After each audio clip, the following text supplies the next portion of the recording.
The life force of your bond light itself, unseen for generations. A dyad in the Force.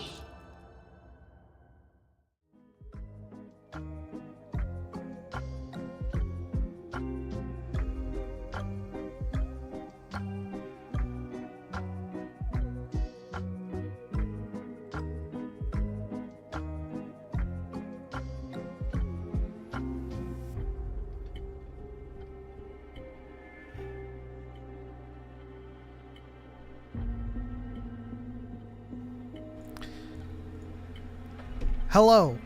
Welcome everyone to another episode of Dyad in the Force, episode 191, where I am now unmuted on all platforms. You know, sometimes we run into live hiccups, and this episode is no different because Darth Choco, as I said, muted, is a blank slot. We'll figure that out as we move forward with the episode. We're joined this week by LightspeedJacob, who is a huge YouTuber with 5 million subscribers. Jacob, not quite, but we're getting there. Why don't you introduce yourself, let everybody know where they can find you, and talk about what kind of content you make. And as an icebreaker, if you had to make another character of Yoda's species, what would their name be? And the obvious options are off the table. Oh man, that's a good question. So I guess, hello everyone, it's great to be here. Thank you both for having me on here. I've been really excited to talk about Star Wars. I've been looking forward to it all week. You can find me on Twitter at jtimsuggs or on YouTube, Lightspeed. I think that if you type in like Jacob Lightspeed or Lightspeed Skipper, it pops up. I don't know why, that's just how it is. But you can find me there. That's a great question.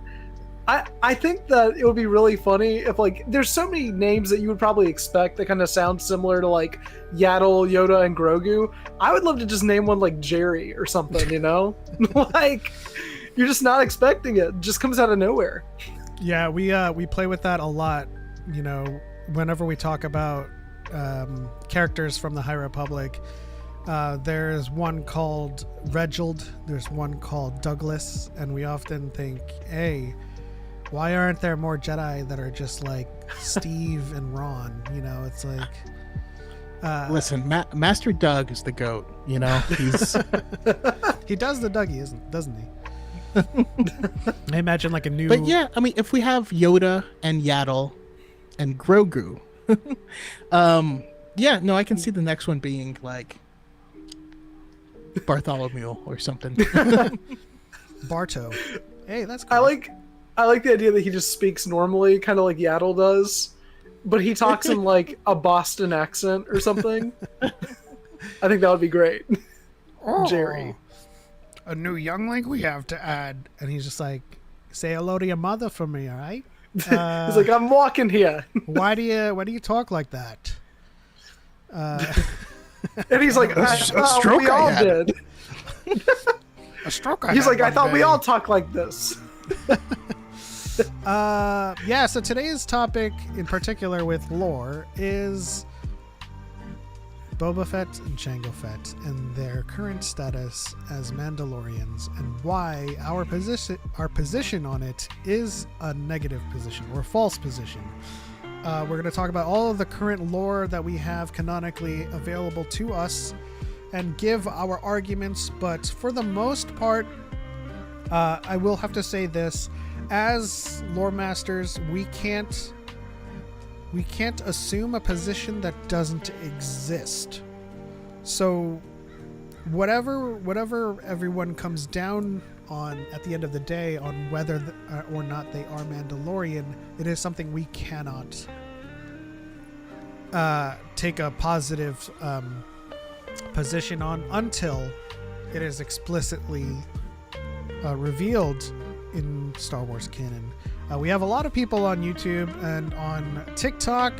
One of them goes by the name of Mike Cassius, who says, how long before Jacob leaves the stream because he has a headache?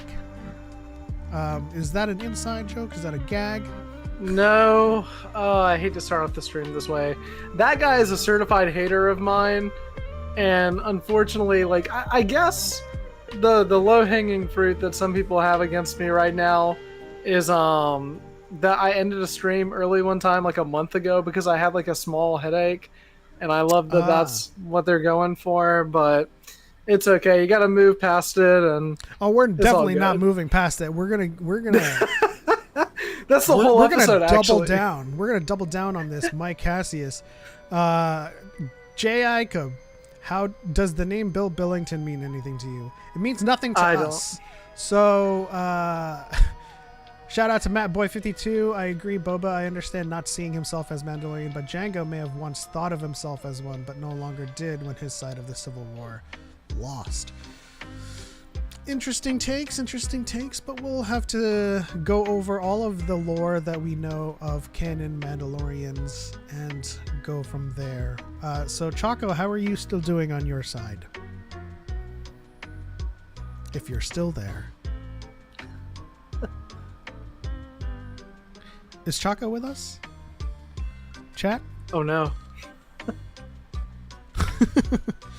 Shout out to Cal4. Gotta rep the Twitch side. Indeed. Let's see. Fake Life 66 says, I thought Jacob would bring in more viewers. That's not why we do things. We love to talk about Star Wars. See, I know you didn't want to start the stream like this, but we love to shine a massive light on people who are haters because Okay. it doesn't. I'm sorry. Go ahead. It doesn't. They usually don't like it when they don't get under our skin. Okay. I gotcha. Fake Wife says, do you think Jacob can help you guys grow the channel? I think Jacob can help us have an awesome conversation. That's all I want to do. I'm a Spooky Kitty says, you need at least one pretty girl on stream to gain viewers. Yeah. Sadly, I didn't bring my dress tonight. Sometimes people will I'll be out in the street in public and be like, you know what, you make a pretty girl. I'm like, you right. Cal4 is on the YouTube side as well. Appreciate you, Cal4. So while we wait on Darth Choco to return to real space, because he's currently traveling hyperspace, is something that I like to think about whenever he's not here. Jacob, what is your Star Wars ranking of the Skywalker Saga? Oh man. Okay, so let me pull up my letterbox because I want to make sure I say the right thing on stream. I've got it memorized pretty well, but it's like I don't want to have that one slip up that's like, oh man, I forgot to say that. In last place, I should probably preface with I love all of these movies from the bottom of my heart. Like, I grew up watching them, and then the sequels came out, and those movies kind of came out at the perfect time for me. I am going to count Rogue One and Solo in this list, if that's okay with you. Yeah. I know it's not exactly the Skywalker Saga, but I would feel bad not mentioning them. You'll find on this channel that we rarely need to preface anything. Like, we all talk about Star Wars, and everybody has their own opinions. We're going to have a debate with a lot of people in chat about Boba and Jango my in gosh, a few minutes, so. I can imagine.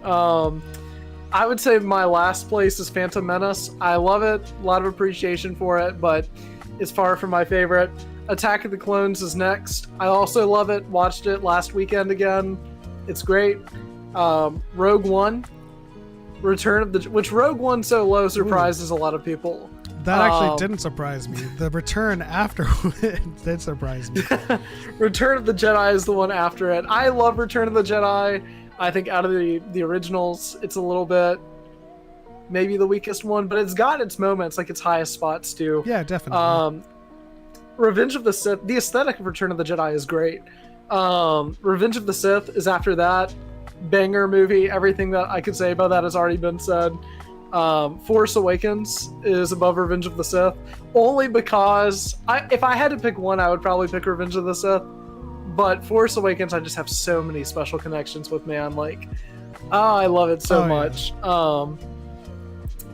After that, probably A New Hope. It's so classic that you can't really see that one. That one's a lot lower on my list.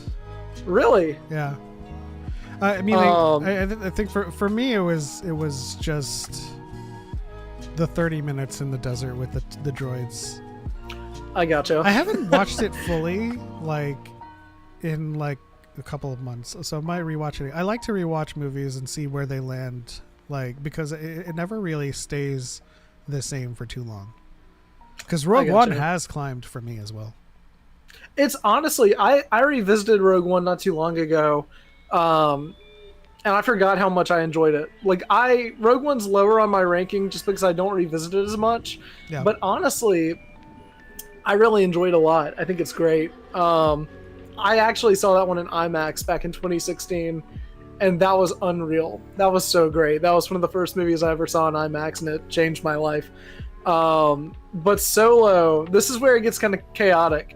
So Solo is above A New Hope for me. I love Solo. Solo is like one of my favorite Star Wars movies ever. These top four are really the big ones for me. Solo, The Empire Strikes Back, and I have the most chaotic top two: The Rise of Skywalker and The Last Jedi. You won't find any pushback here with The Last Jedi. That's something that both me and Choco wholeheartedly agree on. Although I still put mine at number 2 behind Empire, he has put The Last Jedi at number 1. But it's surprising to find The Rise of Skywalker up there. Yeah, they flip-flop for me all the time. Just between the two of them, I love both of them for different reasons. I think The Last Jedi thematically is just so profound, and I think that The Rise of Skywalker is a really fun pulpy adventure that kind of encapsulates that side of Star Wars. So I'm all for it. I think you'll find that you are in good company. In fact, you share the same ranking, at least with The Last Jedi and The Rise of Skywalker, as Star Wars Theory. Great! Awesome! Before the dark times. Okay. Great. Before he deleted those opinions and said, no, I'm going to hate instead. Yeah. But that's fine. I think, I know I have a lot of friends that absolutely love The Rise of Skywalker too. I have a lot of issues with it critically, which puts it towards the bottom. But for the most part, I feel like, and I made a video like this, about this, I think last week, when we were talking to another member of the community, Kati, who said, the more you hate on something, the more I might like it. And I feel like regardless of my pacing issues and my execution issues with the return of Palpatine, like I knew he was coming back, but they executed it horribly. I've been defending this movie from some of the dumbest complaints for the longest time. I almost feel like I love it, and that's something that I don't really think about often, is because it may remain low on my list critically, but the more I have to talk about what happens in the movie because people are complaining about it, the more I have to sit there and acknowledge those things are actually really cool to me. Yeah. And so, whatever your guys' list are, whatever you think of your favorites, again, everybody has their own lists. So you're not going to find, you can go to like a con and survey like 20 people. You'll never find 20 of the same lists. And so I respect you for your list, and it's quite interesting to see Tross up there. But, I think you put it really, really aptly. Pulpy really does kind of describe The Rise of Skywalker. Oh, yeah. So right on. Let me see where. I was about to go see where. Somehow Choco returned. Yeah. Or not Choco, but Ahsoka, Maul, and the original Ralph McQuarrie C-3PO. Let's see here. Why isn't my thing scrolling for me? Matt Boy 52 says my personal ranking is Revenge of the Sith, The Rise of Skywalker, Return of the Jedi, Empire Strikes Back, New Hope, The Last Jedi, The Force Awakens, The Phantom Menace, Attack of the Clones. Interesting. Cool. Rise of Skywalker felt too safe for me. Too many false alarm fake outs on deaths. Still thought it was a blast though. I think that can largely describe a lot of my a lot of my lower half of the list, really. I have some issues here and there, but they remain movies that I can still have fun with, and that's what makes Star Wars, right? Yeah, exactly. Like, the first time I saw Rogue One, it didn't really sit well with me. The second time I was like, this is a lot more fun. The third time I was like, let's go Chirrut. And then like the fourth and fifth time I had grown so attached to these characters that it just it hit so different. And although it hasn't broken the top half of my list, it's still something like, I think all Star Wars movies are movies that you can enjoy. Yeah, it's just without a doubt. You just have your different sensibilities that make it that much more enjoyable, you know? Mm-hmm. I'm with you. Fake wife says, sorry, I'm just wondering about this new guy. Why would you want to have the same hair as Trump? Just so they don't have the same hair as you. Joke's on them. This is a wig. Oh, snap. That's a hot wig. Thank you. I try. I almost said Hot Wheels. Can't go wrong. I'm a spooky kid who says, no disrespect to the people who like Rise of Skywalker, but when she holds up the dagger to the Death Star wreckage, that was too much for me. It is certainly one of those MacGuffins, but at the end of the day, it's almost as MacGuffin as, you know, Luke pulling the lightsaber to survive from the Wampa, only to see a spirit of Obi-Wan that leads him to Dagobah. And at that time, pulling lightsabers wasn't a thing. At that time, ghosts weren't a thing. And at that time, Yoda wasn't a thing. So it's kind of like that huge MacGuffin is what makes the camp of Star Wars. You know? What do you think, Jacob?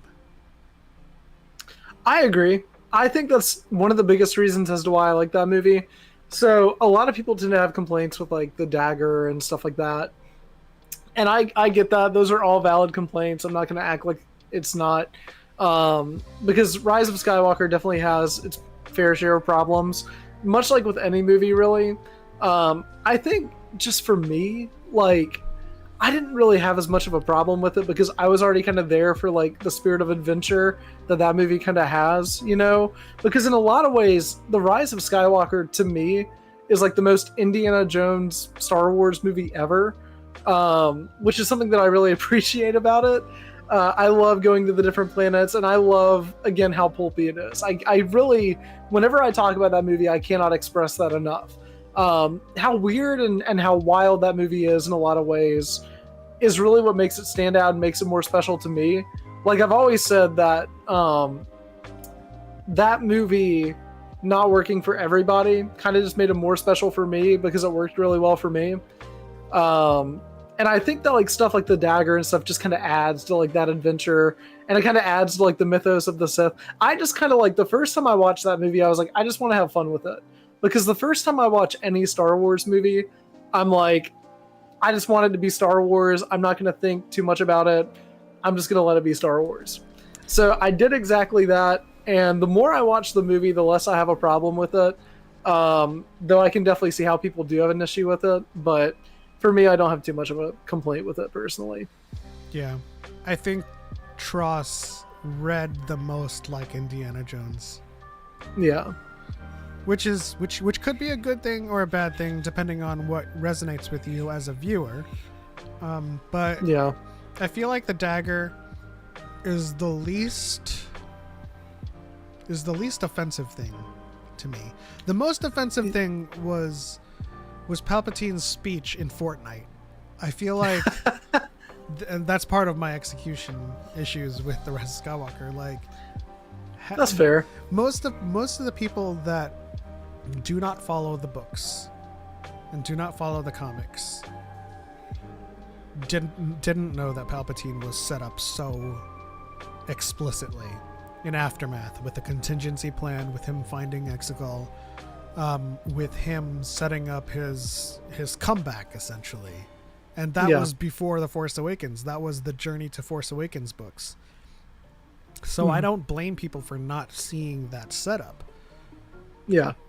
But at the same time, putting his return speech in Fortnite and having a whole bunch of fans not being able to see that kind of like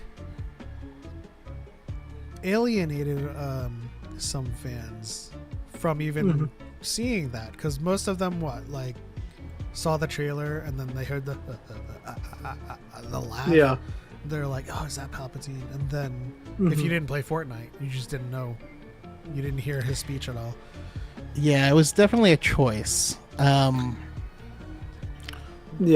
What I where I come down on it is I'm the Dagger's number one hater, but that's mostly because I just think we could have done with one less MacGuffin, and I think we could have explored the characters more.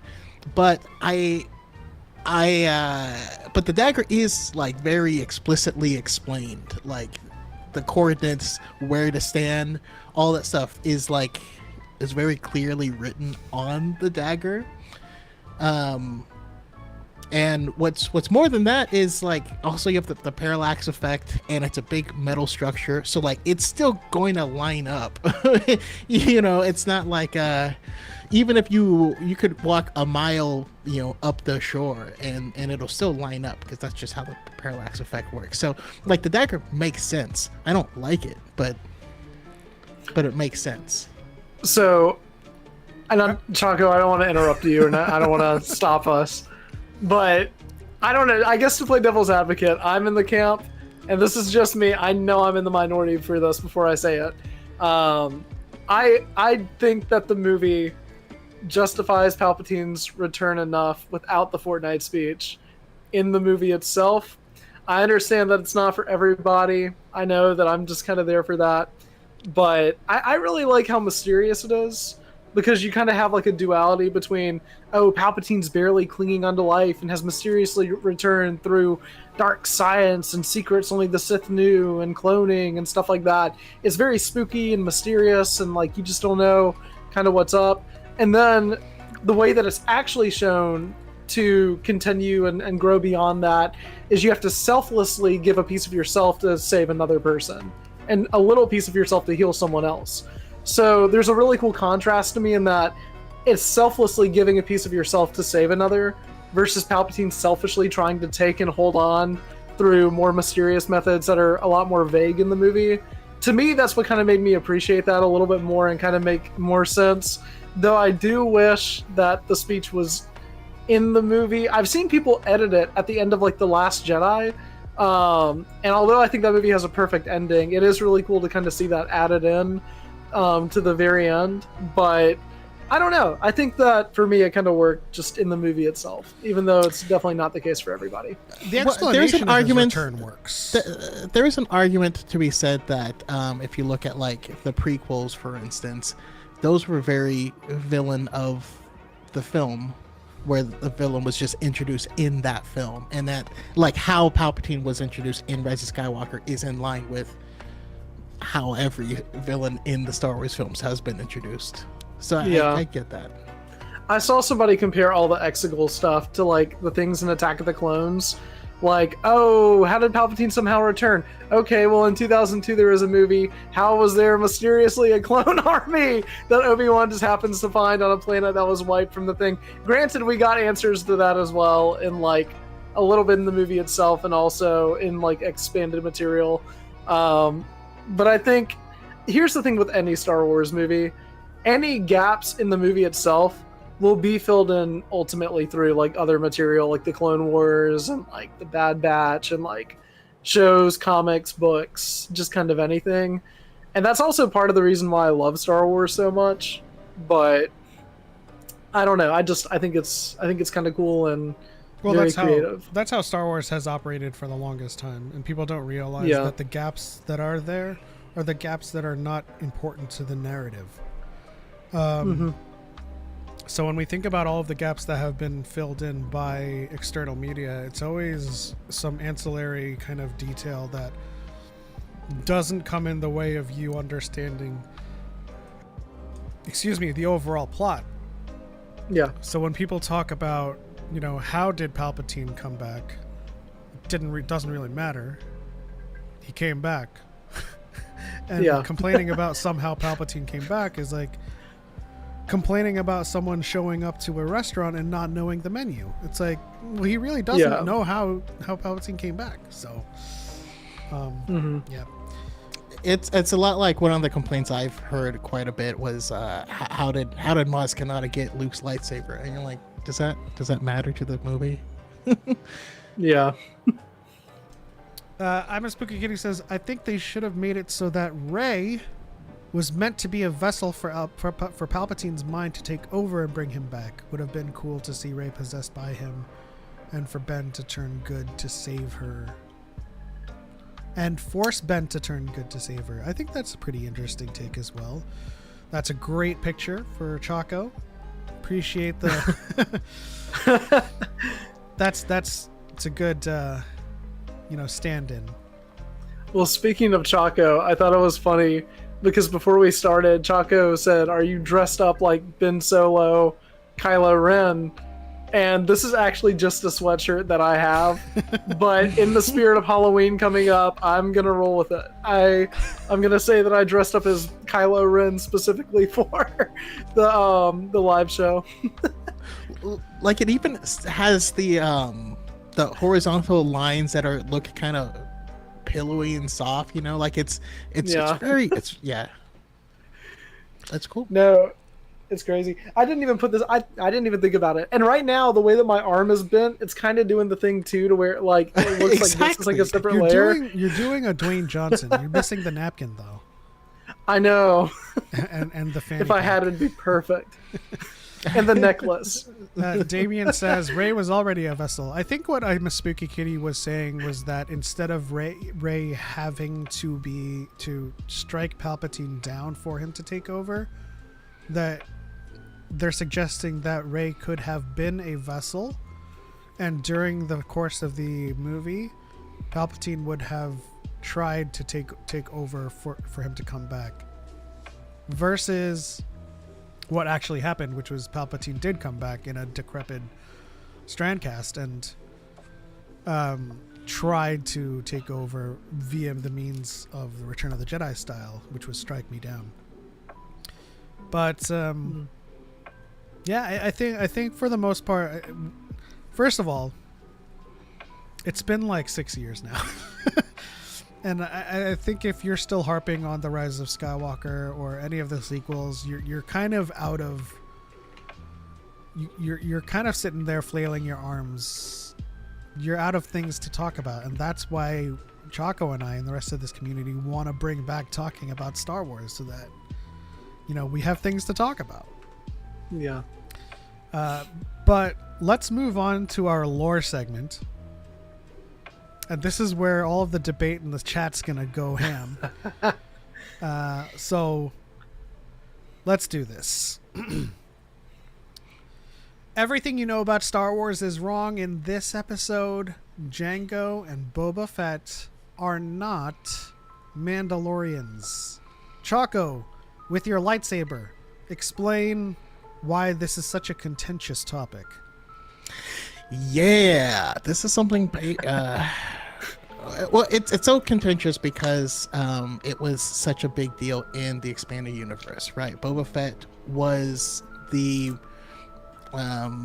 was what they created Mandalorian culture based off of. There was a lot of stuff in the expanded, like Boba ends up becoming Mandalore at one point in time. You know, also we have Open Season's fantastic comic if you haven't read it yet, as far as origins, but the expanded universe isn't canon, and George, I don't know why George crapped all over that constantly, to the point where Karen Traviss couldn't finish her book series because the lore was so broken for what she was trying to do at that point, that her series is just done.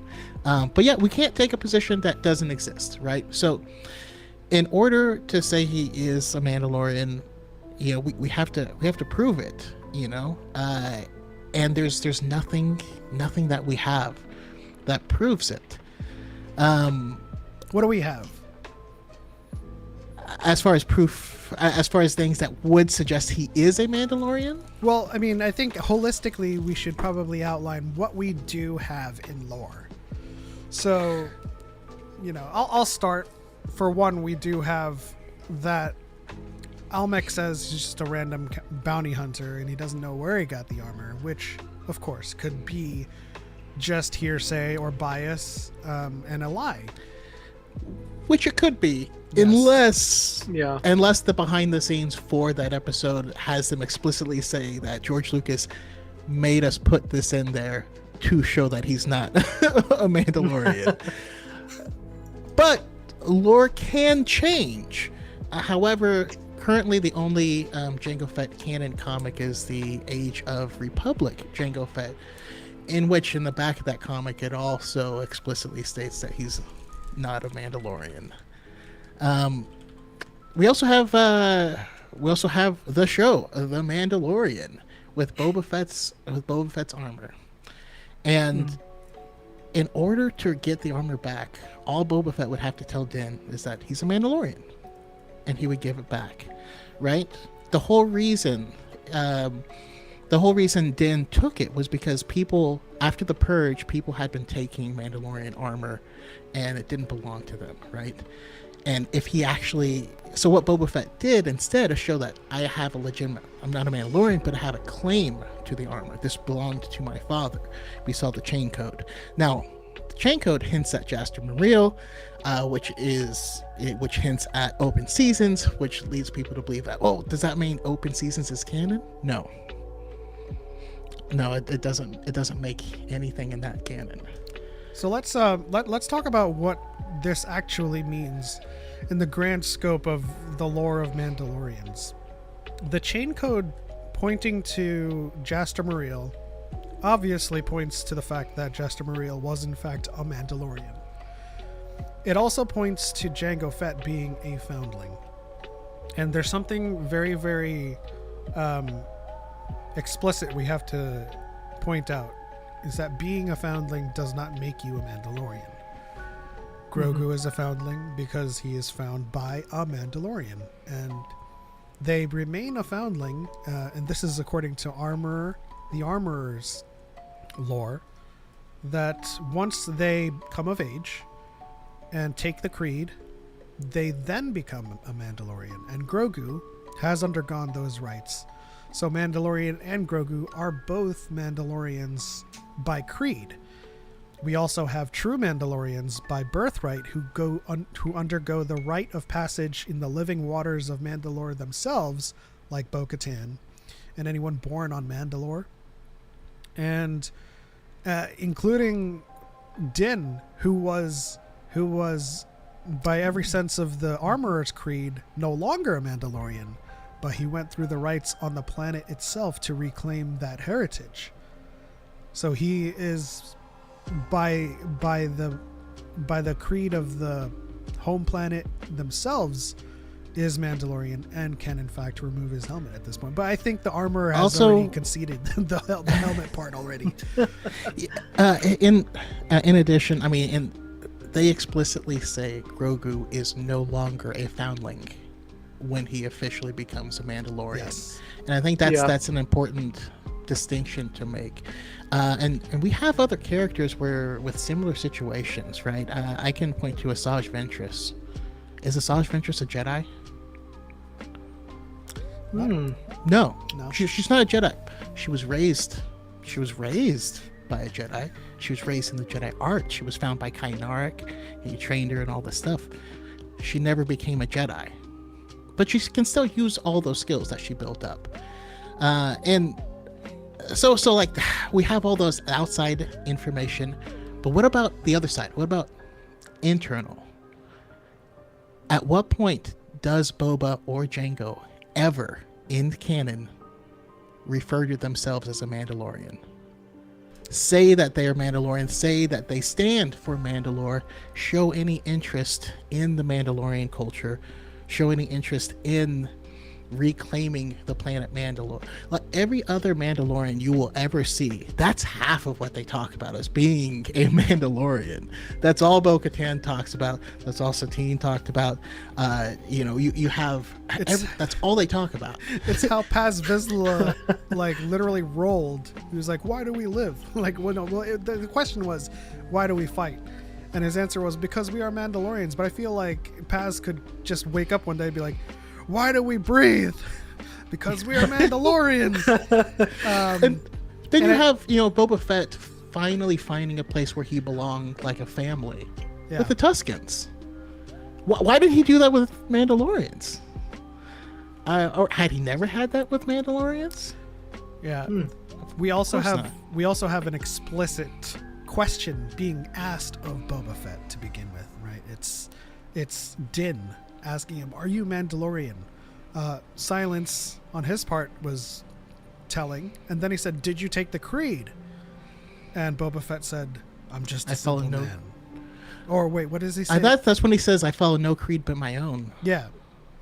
Which is also saying I'm not a Mandalorian because I don't follow that. Very true. Now, of course, an argument can be made that Jango at one point, because all we know explicitly that Jango was a foundling.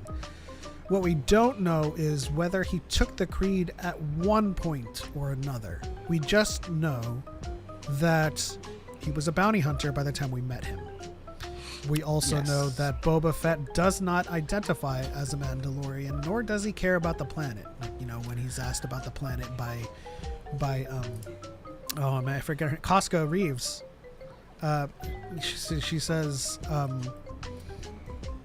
or they were talking about the planet Mandalorian. They were talking about their mission to reclaim it. And Boba Fett says that planet that's been glassed, why do you care so much about it?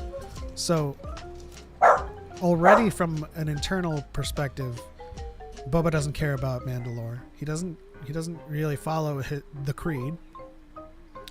And so that kind of... There's also a similar exchange in Book of Boba Fett when Din Djarin joins him, and he's like, "You're gonna die trying to live by that creed." Yeah. And so, for the most part, I think Boba Fett explicitly makes it very clear he's not a Mandalorian, and he doesn't subscribe to the creed, nor does he care about the planet or the culture. In Jango's case, you could say at some point he may have taken the creed, but just as we've established, until that is explicitly said, we cannot assume a position that doesn't exist. And one other small little caveat to add is his chain code called him a foundling. Yeah. But you are no longer a foundling. Like if Din had a kid, that kid would be a Mandalorian because Din is a Mandalorian, right? Why would the chain code call him a foundling still if it's adult armor? Yeah, I mean, that portion is my speculation, but yeah, it's entirely possible. Now, my headcanon, and I'm curious what your guys' headcanon is that makes it all work. My headcanon is just this: he was found by Jasper Real, was raised in the culture of Mandalorian, And when the Mandalorian Civil War broke out, he came to back Jaster, the person who raised him, and ended up inheriting his armor. Never became a Mandalorian, never took the creed. That would easily explain everything. Huh. Yeah. Yeah. Go ahead, Jake. Oh no, it's good. I was gonna say, kind of on a related note, I think one of the biggest things to keep in mind is, like you said, Choco, like when Boba Fett was created as a character, that was like Mandalorian culture, because we really didn't know a lot about it until like the comics and the expanded universe and stuff like that started coming around. So Boba Fett in a lot of ways was like the OG Mandalorian in a way. Yeah. But as we kind of moved on, like I think is like, in terms of them specifically as characters, I really like the idea of them not being a Mandalorian or connected really to that, because something that I really loved about the Book of Boba Fett, and I love that show, I really do. I know I'm just coming in with like all the hot takes today between this and like Rise of Skywalker, but I really do love it. I really enjoyed it a lot. One of my favorite things about it was that Boba Fett's, he actually becomes a character for once. He has a character arc of learning that just because he's wearing his father's armor and his father was connected to bounty hunting and all of these things, that armor doesn't define him. He can take that armor and make whatever he wants it to be, because he can forge his own destiny, right? And he is kind of like the person that's wearing that armor, and here on out, blah, blah, blah, blah. Like, that's the point of the show in a lot of ways. And I think that them being like, that armor being tied specifically back to like OG Mandalorian ties, I really like the idea of Jango Fett not being a Mandalorian and yet having that armor because he was like taken in and stuff. And then Jango made that armor and used it for like bounty hunting and stuff. I really think it makes Boba Fett's arc in that show a lot stronger, in my opinion, if it's not tied to that. I don't know if that makes sense or not. That's just kind of how I see it. I mean, and I would also say the inverse is true for me, at least. If they were Mandalorians, it makes them worse characters, because they don't care about Mandalore or other Mandalorians. It would make them the worst Mandalorians. Yeah. But I think they just don't care about the planet at all. It's so funny. But I think it's also a detriment to their character, because that's not why people fell in love with them, right? Going from Return, like Empire, to Return to the prequels, people loved their characters because of their characters. They were bounty hunters, they were truly lethal fighters, and back then there was no Mandalorians at all until the EU expanded that lore. But then when George kind of ran a steamroller over all of that lore, it really did kind of made them individuals. It made Jango Fett and Boba Fett their own, and it is, by all merits, something that is something that they own, and to describe them as Mandalorians, despite their own personal feelings on the culture and the planet, is a disservice to just them and their personal wishes. I agree. So again, I think the lore that they come out with from here on out, should they claim that Jango at some point took the creed, we would still also have to say, but he is not a Mandalorian anymore, right? Yeah. Because he left and became a bounty hunter, and that's it. We would have to change our position to he once was. So that's about as charitable as we can get with this discussion. So I mean, Choco, is there anything else we need to discuss in terms of their claims to the culture and heritage?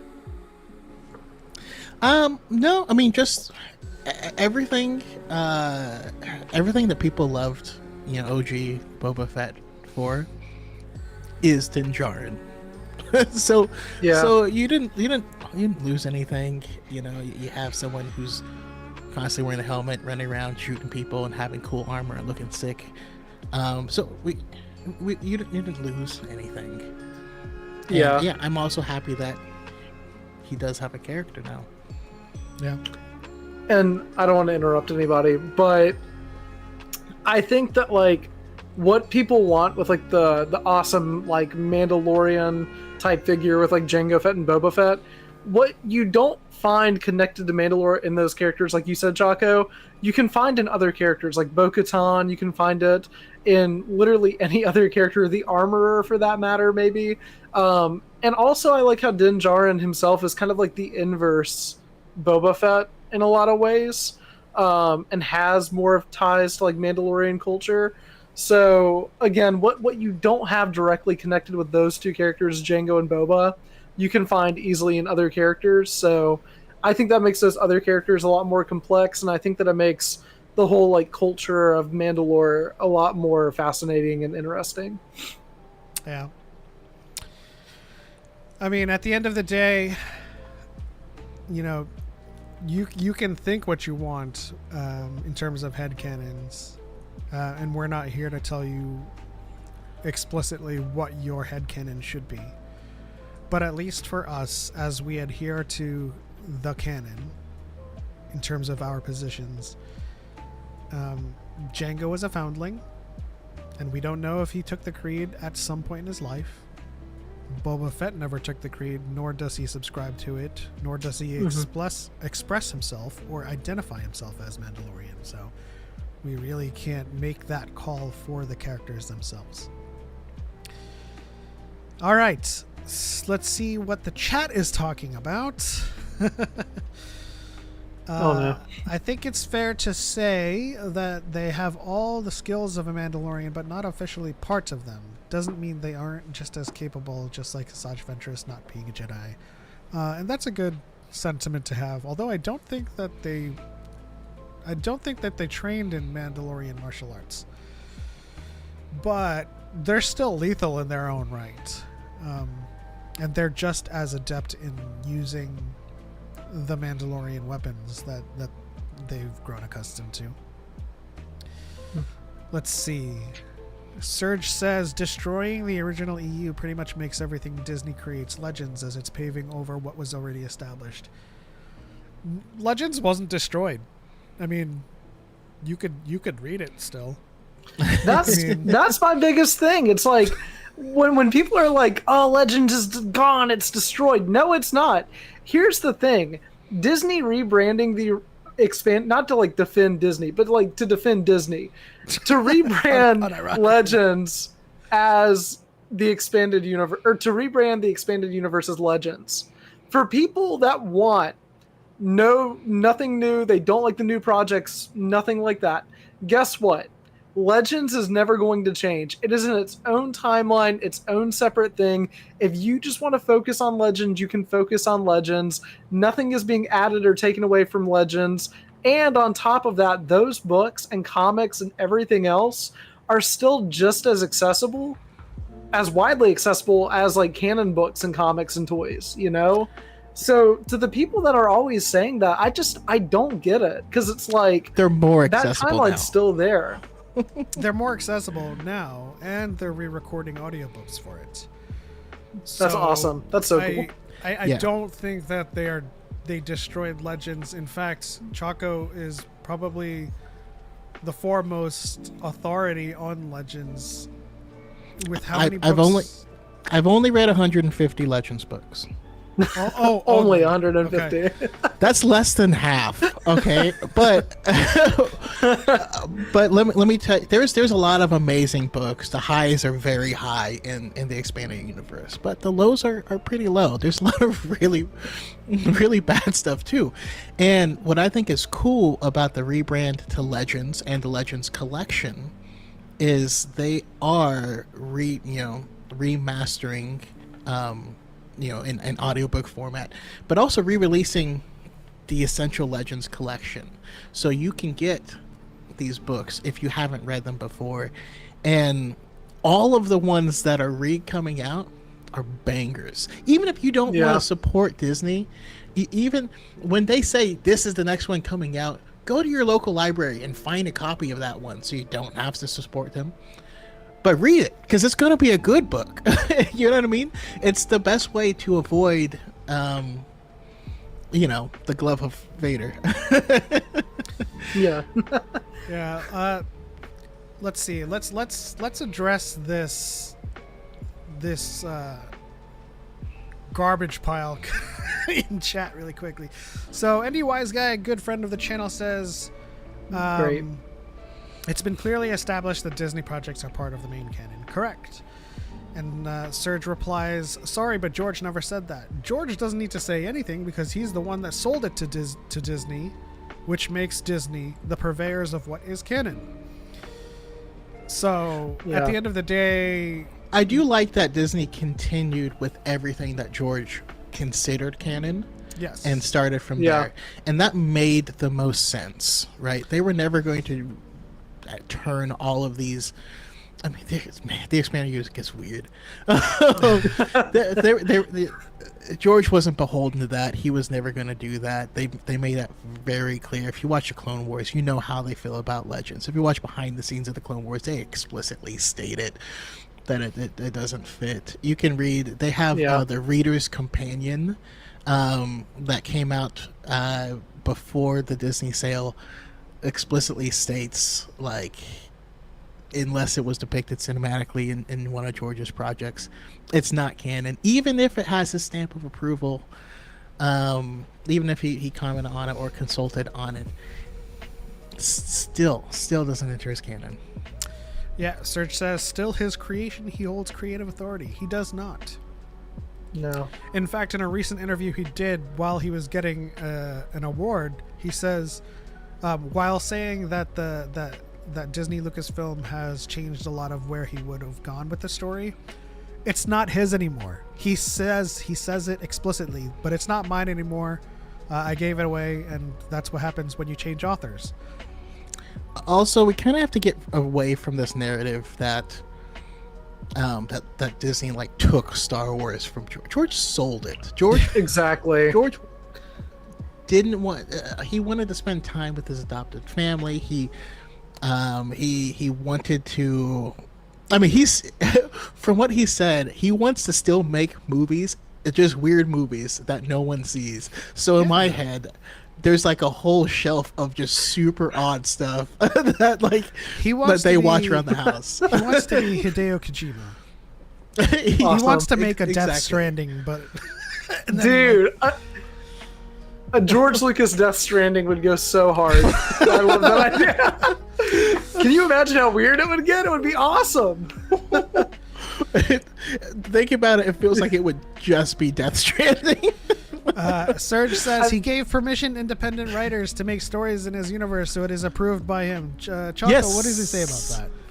And just like we said, even if it gets a stamp of approval, it does not enter as canon unless it is depicted cinematically in one of his projects. It was only the films and the Clone Wars that was considered canon. There's so much material, evidence, quotes out there from Filoni, Pablo, Leland Chi, and George Lucas himself that makes everything you're saying, Serge, completely and effectually incorrect. What's funny is people will take quotes from people who don't have the ability to determine whether or not something is canon, and ignore the quotes from the people who are able to determine what is and isn't canon. That's what I think is a little strange. And and this is why it's always been a rebrand, because the EU and Legends was always its own canon. When we think of back in the day with Leland Chi setting up the canon tier list, G canon was George Lucas's canon, and S canon was all of the EU books and comics, but they were a separate canon.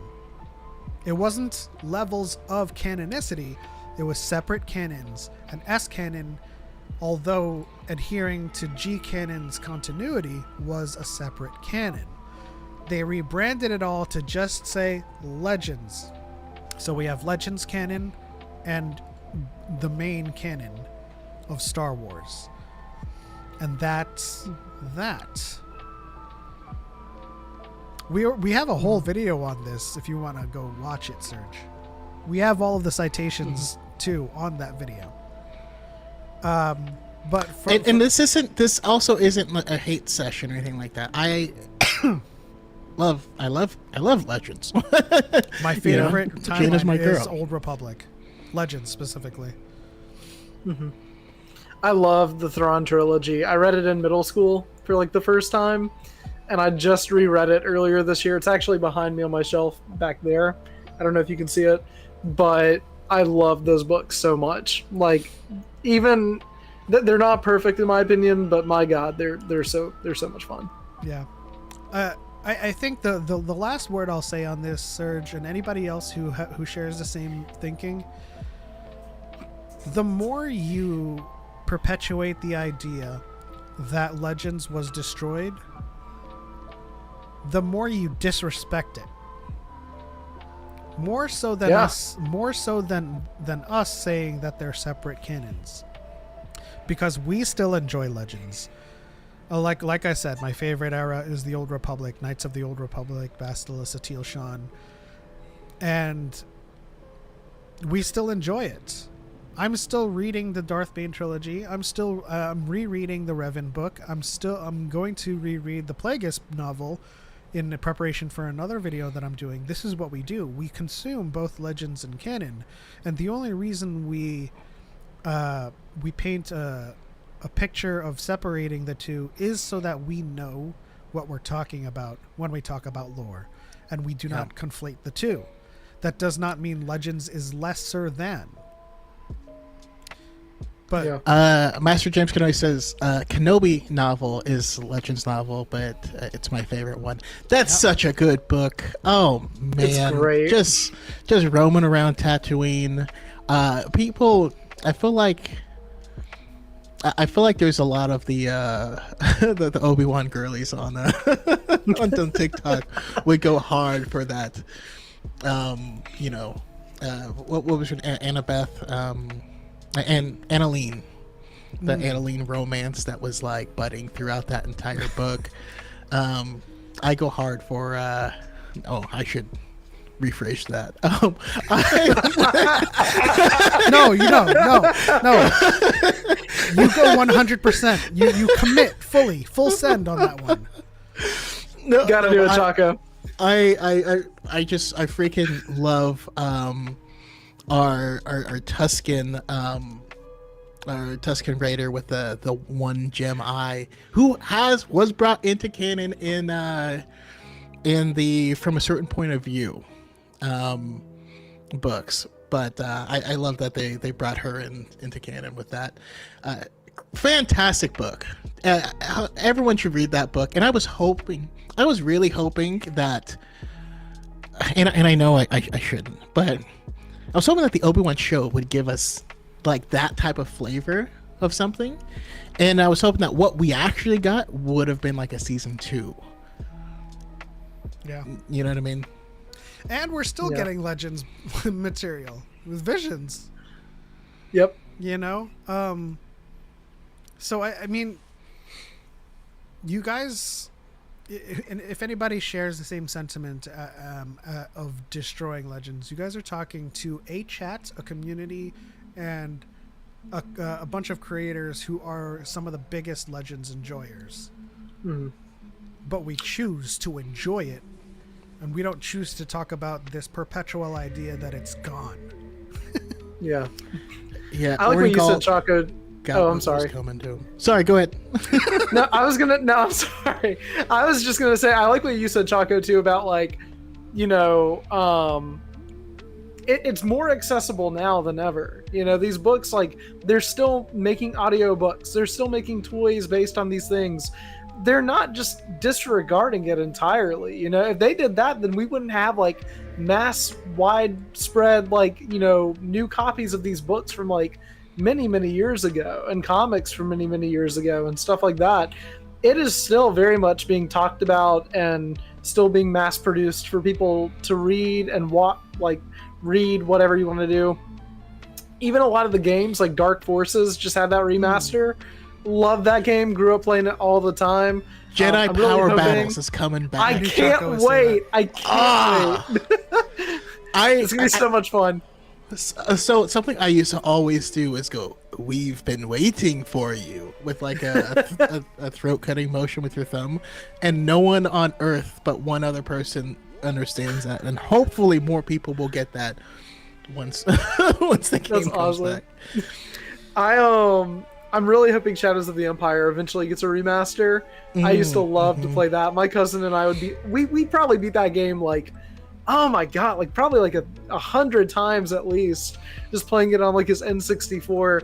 I know you can still get it and play it, but I would love to see that game remastered.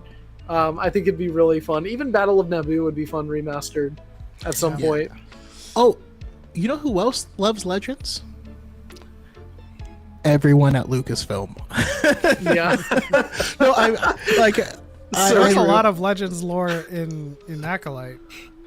So There much was. in Acolyte. Like Leslie Helen is a massive Legends fans, but no, like when we met Matt Martin in person, all I talked to him was about Legends. We just talked about Legends for like 40 minutes, and it was just.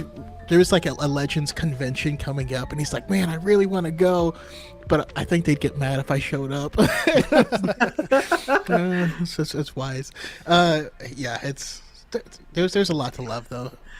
I'm sorry. I was just gonna say one more thing, and then I promise we can move on. But Element, because I was looking at chat. I have my phone down here, like reading it too.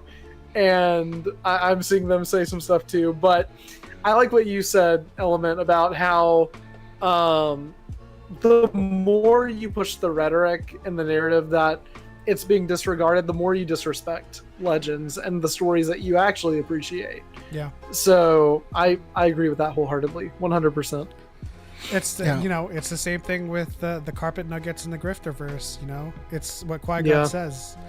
Your focus determines your reality, and I feel like the more gaslighting they do to talk about the woke agenda, they are the number one pushers of the agenda, to be honest. Honestly, they talk about it way more, like 200% more, 300% more than any of us have ever talked about. Like, all of my videos on the Acolyte was just what happens in the story. What did this character do? Same. What happened? And then all their videos are like, whoa, voice diversity. Oh, black woman. Like, you guys are complaining about an agenda that you guys solely push. So I don't want to hear it's always that. the same people. Let's see here. Also, I just think it's funny. Mike Casillas or whatever in the chat says, "Don't ask questions, just consume product and get excited for the next product." Yeah, that's what fans do. Well, it's like that's what fans. I don't get excited for every product, but some of them I like, some of them I don't like. But what's weird is you're here consuming this right now. Oh, what? That's my thing. So, Choco, I didn't want to say it, so I'm kind of glad that you did. If you think that you're owning me or anybody else by being like, "Oh, I disagree with their opinion so bad, I'm gonna watch their thing, I'm gonna dislike it," that is not the dub you think it is. I promise you that. Yeah. Like, it's just not No, true. I mean, really? listen, we appreciate it. We appreciate your support. Thank you for for tuning in. Yeah, thank you. I appreciate it. Kenneth Curry says, "God, I wish I was up here. I have so many thoughts when it comes to this topic." Kenny, what are your thoughts? Is it about the Mandalorian topic, or is it about Legends? Leave it in the chat. We were just kind of trying to do that video, and we've done it. Therefore, we can now engage in any kind of discourse about anything, really. Master James says, "So glad IARC is canon. now John Jackson Miller should rewrite the Kenobi novel for canon, almost like it's a message we learned from Star Wars. Oh wait, that totally like blurred together two messages. I can now John Jackson Miller should just rewrite the Kenobi novel for canon. I can dream, but my headcanon, it still kind of fits. I mean, there's a lot of books. I think for the most part, I think they're on the precipice of actually doing a canon Plagueis novel. I think That's so. not based on any inside information. That's just me kind of being like, my sources that Lucasfilm tell me.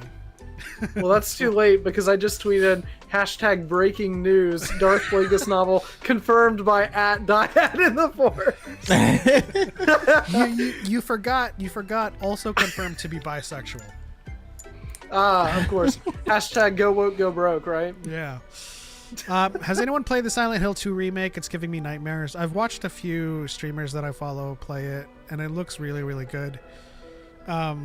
But no, I haven't played Silent Hill 2. I kind of want to make Choco go through it, but he is historically a very anti-horror game player. Is that true, Choco? Or am I just thinking of your anti-zombie? No, I just the horror genre just isn't something that has ever really appealed to me. And I've seen horror movies and stuff like that. 28 Days Later is still the best zombie movie. So good. Next to Zombieland. Zombieland's up there too. But Zombieland. It's Those. yeah, just not really my cup of tea. Yeah. Mm-hmm. I loved the Silent Hill 2 remake so far. I've played it at my friend's house because he has it. I want it because I'm a big fan of the OG Silent Hill 2. One of the scariest games still I think I've ever played in my entire life. But the remake is terrifying. The atmosphere is insane. I think the scariest game I've played back in the day when things were kind of a lesser fidelity, and so the extrapolation factor plays into kind of making things scary. Like when zombies were blocky and all you can and like in the original Resident Evil, you kind of had to extrapolate and your mind filled in such terrible things, which is when I played Fatal Frame back when the polygons were less fidelis and you were just like, that looks like the most terrifying thing in the world. But like as games have grown in fidelity, there's less for you to interpret and more for you to just see. And so even though like Pyramid Head still is kind of terrifying, it's like you look kind of cheesy now. Yeah. I've just seen way too many hot Pyramid Head cosplayers. That's also true. That's also true. Can I just shout out the chat, guys? You guys are the shining example of not being toxic, but totally and utterly roasting people. Nice. Because we don't condone bullying and harassment here, but the amount of roasting that's happening that is just on a respectful level. Shout out to chat. I mean, we don't come down on anybody that tries to hate here. We welcome their viewership, and we challenge them intellectually.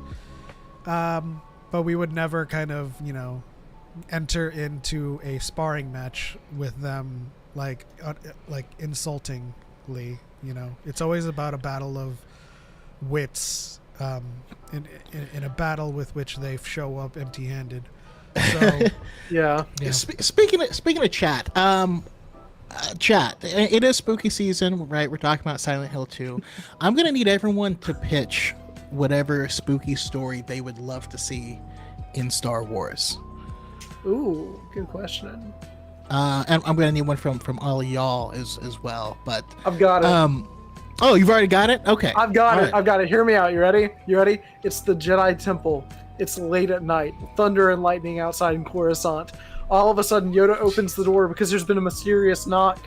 the council opens the door to see one of Yoda's species, and he says, "Yo, my name is Jerry. I'm walking here," and they just don't know what to do with them. And that's it. It goes from horror movie to sitcom, just like that. A horror sitcom. I think, Honestly. yeah. That's We're gonna combine two of the most unlikely genres to make something truly that's special. something that really needs to happen. Honestly, my mind goes straight to what I believe to be the most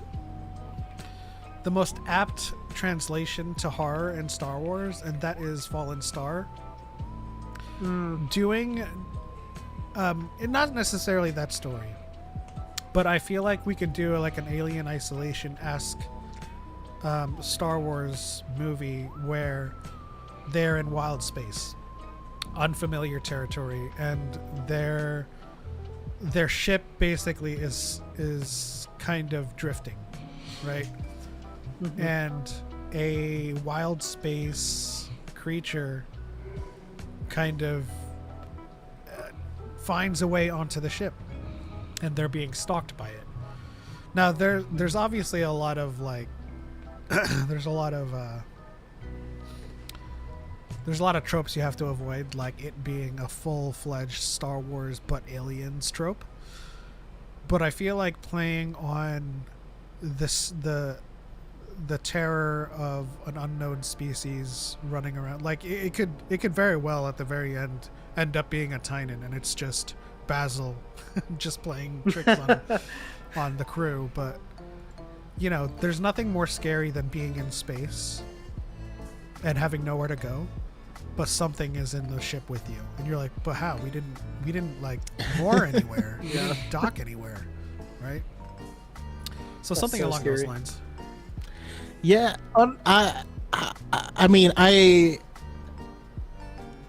had one that I've always pitched, or I've pitched it before, so I guess I'll briefly mention it because mine basically is aliens, alien but Star Wars, but like you have some rebels find being chased by the Empire, specifically, and Darth Vader hops into his ship to come after them, and then they hit like a space anomaly, and wherever they end up they see a space station. Well, it turns out it's a Star Forge, old derelict, you know. That'd be cool. Both sides have their ship damaged.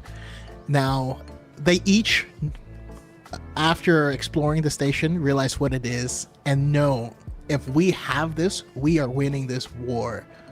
But we have to be able to tell someone, so we have to find parts, we have to fix our ship and all this stuff. And in the meantime, Vader's sneaking around, taking them out. You know, while they have to fix their ship before Vader can kill all of them, so that they can, you know, that's one. Vader is like a Mr. X from Resident Evil 3. Yep, and X Like- gonna give it to you. Like like literally the crew is Jill and who's the other one? Leon? Anyway, the crew is like Jill and the players, and they're going around, they're finding cogwheels, and they're finding emblem keys, and they're trying to put together the pieces, and then Vader just smashes through the wall and starts running after you. And first of all, can we talk about how scary it would be if Vader ran after you? No, I was thinking about him busting through the wall. That would be terrifying. Yeah. And in it we would do something where like Vader's suit is damaged or something like that, so he's kind of has to use the Force to keep himself going. So he's a little depowered, but he's still a menacing threat, and if he is able to fix himself, everyone's screwed, that type of thing. But my new idea that I really want, so we learned in the Battlefront Twilight Company book that the stormtroopers do have cameras on their helmets, right? Give me a found footage film, and it is Endor, and it starts with the stormtroopers on the ship, and they're like talking, they're happy, all this, no, or not happy, they're like, man, if we win this battle, the war is done, we can take this down. And then they come down to the planet, and war happens, and then night hits and we have Ewok hunt, and it's just No. the film is all of their cameras like being interposed and stuff like that, and it's just Ewok hunt the movie, and they have to try and survive and find a way to get off the ship, like get off the planet, and most of them get eaten. You just brought back so many terrifying memories, Choco. I like that idea if we never see the Ewoks. Like if we never see if we never see them in full light and color, like, and instead through the viewport of like a stormtrooper helmet, all we see is like glowing red lights. We'll see glowing eyes, and then after the eyes. movie comes out, there'll be people on YouTube who find frames. They're like, see, you can see a full one in this frame here. No, the thumbnail that has like the obviously photoshopped Ewok in it with the red circle and the arrow pointing at it. Yeah. Can you just imagine like a found foot, well, like from the perspective of their helmet, and then they look down, and all of a sudden like a spear is jutting out of their side or something like that. Yeah. They're like, oh no. Blue Eagle Gamer says, I'm reading in Red Harvest, and it's like Star Wars meets Overlord. Great movie. Just make that, and I'm there on midnight launch. Kenny says, Five Nights at Freddy's with Star Wars, rogue droids with simple functions now possessed by dead individuals trying to work for a dead Sith Lord. That's interesting. Ooh, because there would was be that Sith Lord cool. who did that with like animals and stuff like that in the Darth Bane book, and that was creepy. You could definitely get that idea going, especially Afro. We had the robot bugs, the robot Geonosians. Oh yeah. I'm a Spooky Kitty says, would you rather be stuck in a spaceship in space or in a submarine at the bottom of the ocean? Neither. It's the same thing. Well, it depends on where more of your phobias lie. And I have a huge phobia of the open ocean and drowning. So in that sense, I would rather be in space, because then I could just space myself and call it donezo. But in a submarine, you're either going to drown or you're going to try to escape in the ocean. In which case, you have plenty of deep sea creatures there to kind of, punch your death clock, really. Yeah, I'd rather be in space too. Which, speaking of space, to go back to Star Wars, I would love to see the Star Weird brought back into canon. Those things are terrifying. I love the concept of those creatures and legends. Darth, I love this name. Darth Disabilitus says, "Hey guys, huge fan. Glad I could make this stream. I'm disabled, but don't let my limitations control my life." That is absolutely fantastic. Thank you for tuning in and giving us your support. I appreciate it. Saying that reminds me of one of my favorite things in the book Lost Stars, is when our main character Sienna, her and someone else run into Vader. They actually save Vader after the Death Star blows up and Vader is kind of spinning through space. I want to say that's when they run in. They help. They're part of the team that picks him up. That's and part they of look the at horror him, movie. and the first thing they think That'd be cool. is what happened to him, and it was like, and I guess I've never really thought of Vader in that way, but Darth Vader is also someone who very, very much did not let his disability hold him back. No, but that could be part of your horror movie, right? He's spinning in space and they rescue him, and so he boards their ship, but like the whole movie is just him recuperating, but also showing up in like people's peripherals, and you're like, was my eyes playing tricks on me? And then he appears behind them and like snaps their neck. I would love to see a Vader like as merciless as he was in like Obi-Wan Kenobi episode 3. Like, I think about that one scene where he drags like the dude on like the ground with the force before like snapping the neck. Like a Vader horror movie, something like that would be insane to watch. Yeah, I was thinking of what was the book? It was Lords of the Sith. I hate that book, by the way, but the way it begins is, the Empire's attacking this ship, and its docking bays are damaged. Vader launches himself out of his TIE fighter. That's true, that boy.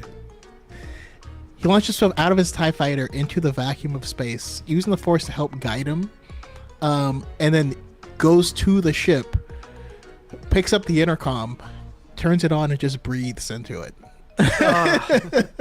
Well, imagine if like the ship had noises like steam like comes out of the thing, and so it's like they never know if like he's behind them or if it's like the sound of like the corridor and like the ship. I think we're on to something here. I think that Lucasfilm needs to hire us to make this movie. Yeah. Calfor says it's not the same thing. Ocean has a limit. Space is too big. But I feel like if we were in space, we would have a much better chance of being found. I mean, both of them are very, very large. One is infinitely larger, don't get me wrong, but I feel like both of them are large enough to the point where it's kind of negligible. Yeah, but I feel like without any specific criteria to qualify where you are in space, I would assume that we are just stuck in space around some type of well-traveled route. Yeah. That being said, I choose space. I can see that they're not the same. I have learned very, very recently that very mild claustrophobia, and even though conceptually it would be the same, it feels like being underwater would get that going, and being in space wouldn't. Oh, I mean, I absolutely agree with you about the claustrophobia thing. Like, even when I travel by boat in the Philippines, just from island to island, with the small suites, as they call them on boats, I get mildly triggered because, like, you kind of have to squeeze in, and the bed and the space between like your bunk and the other side of the wall is literally a fingernail. So that's making me very uncomfortable. I'm squirming. Yeah, right now. You can't see it. I just look menacing with a lightsaber right now. But yeah, I mean, I haven't been able to go on many cruises, but like traveling by boat, just by virtue of like a ferry, they're not very spacious, and it plays on my ocean phobia as well as my claustrophobia, and so at least starships are large. That's very true. You could forever change the course of this discussion if you said if you were stuck in space in like an escape pod and it was just you and the seat. I would be like, oh my god, it freaks me out so much the way Rey arrived on the like supremacy. the coffin? It's a coffin that just rockets around in space. Oh my god, it makes me so uncomfortable. That makes me think of Foundation, because their escape pods were also kind of like that. Yeah. Because they're also just like they're also they're in suspended animation, you know. Yeah, what I mean? they double as cryo. That's why. But like, the concept of just like flying like on your back just makes my stomach churn. It just makes me feel sick. Like, ugh. Yeah. I'd be. Kylo Ren would open it up and there would just be vomit everywhere inside of the pod. Which is like, we why have to send this most guy back escape out. pods should be flown in the orientation of the slave one, so that you're technically still upright, and you're just like Hannibal Lecter in his little rolly cart. That's like one of my favorite things from The Mandalorian is that it finally explained how that ship kind of operates. Like, you see it turn from like the inside. Like, it's really cool. Yeah. No, the toys growing up were always very confusing. Yeah, because you opened it up and popped him in, and that was it. Matt Boy says the Malevolence episode of the Clone Wars with Plo Koon and the clones in the escape pod was always frightening to me. Oh yeah, that would actually be a good setting if like a handful of people in a tiny escape pod while there's there's clankers about. The late great Hannibal Lecter.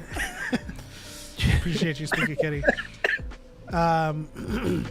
Okay, it's time for a small break from us, but we do want to shift over to our special and let you guys watch our interview with Mark Thompson, because we were fortunate enough to interview him, and this is that interview. So we'll be right back after this. We'll be in the chats. Mm-hmm.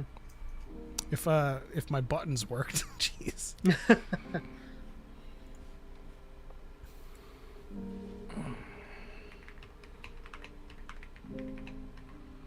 Hey guys, we're joined by a very special guest, the omniscient, the ever-present, the perpetual voice inside of our heads when we're trying to enjoy our books and sometimes even watching our shows. The voice actor, Mark Thompson. Hello. Hey, how are you? I'm good. Never How been are described you? as omniscient before. Not sure I can take that one, but I mean, It works because I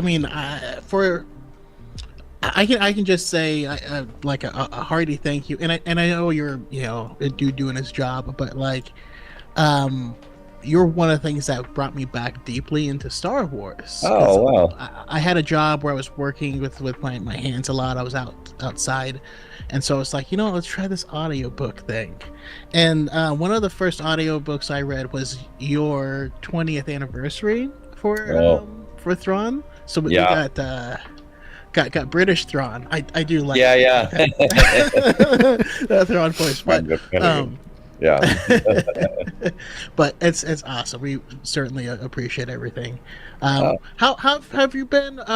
Where are you at? Are you away from the storm? Yeah. I'm in Austin, Texas.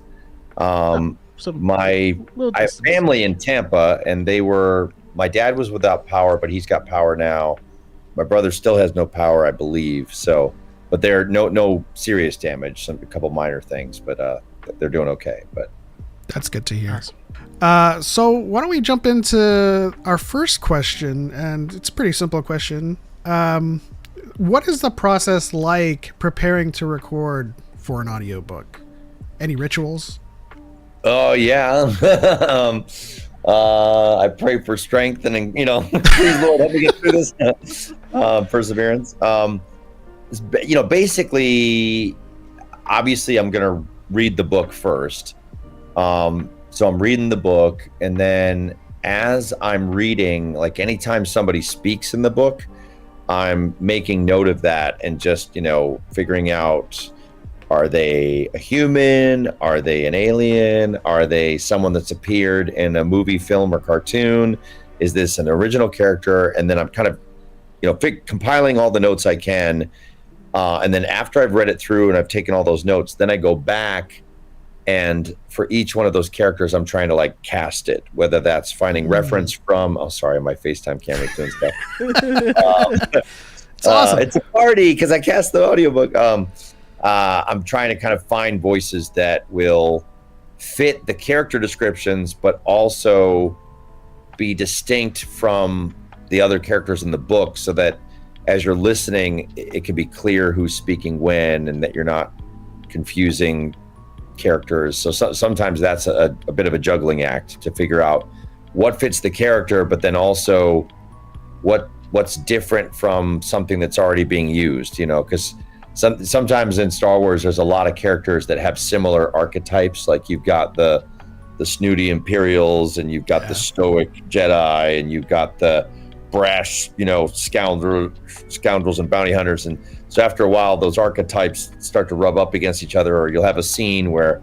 it's a bunch of cocky fighter pilots, and all of them are cocky, and all of them are male, and all, and it's like, well, how do I make them sound different from each other? So it's a bit of a process and kind of trial and error and stuff like that. So it's funny because usually when we do voices with each other, Choco always hears Keanu Reeves comes out sometimes, or Nicolas Cage.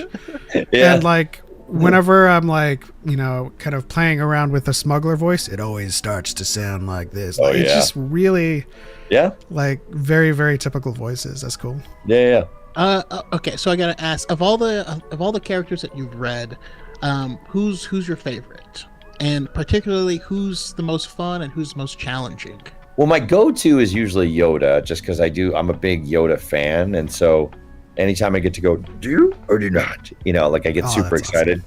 Awesome. But when you're asking me tonight, the first thing that popped in my head is Luke, and I do, there is something special about getting to get inside the mind of Luke Skywalker and like,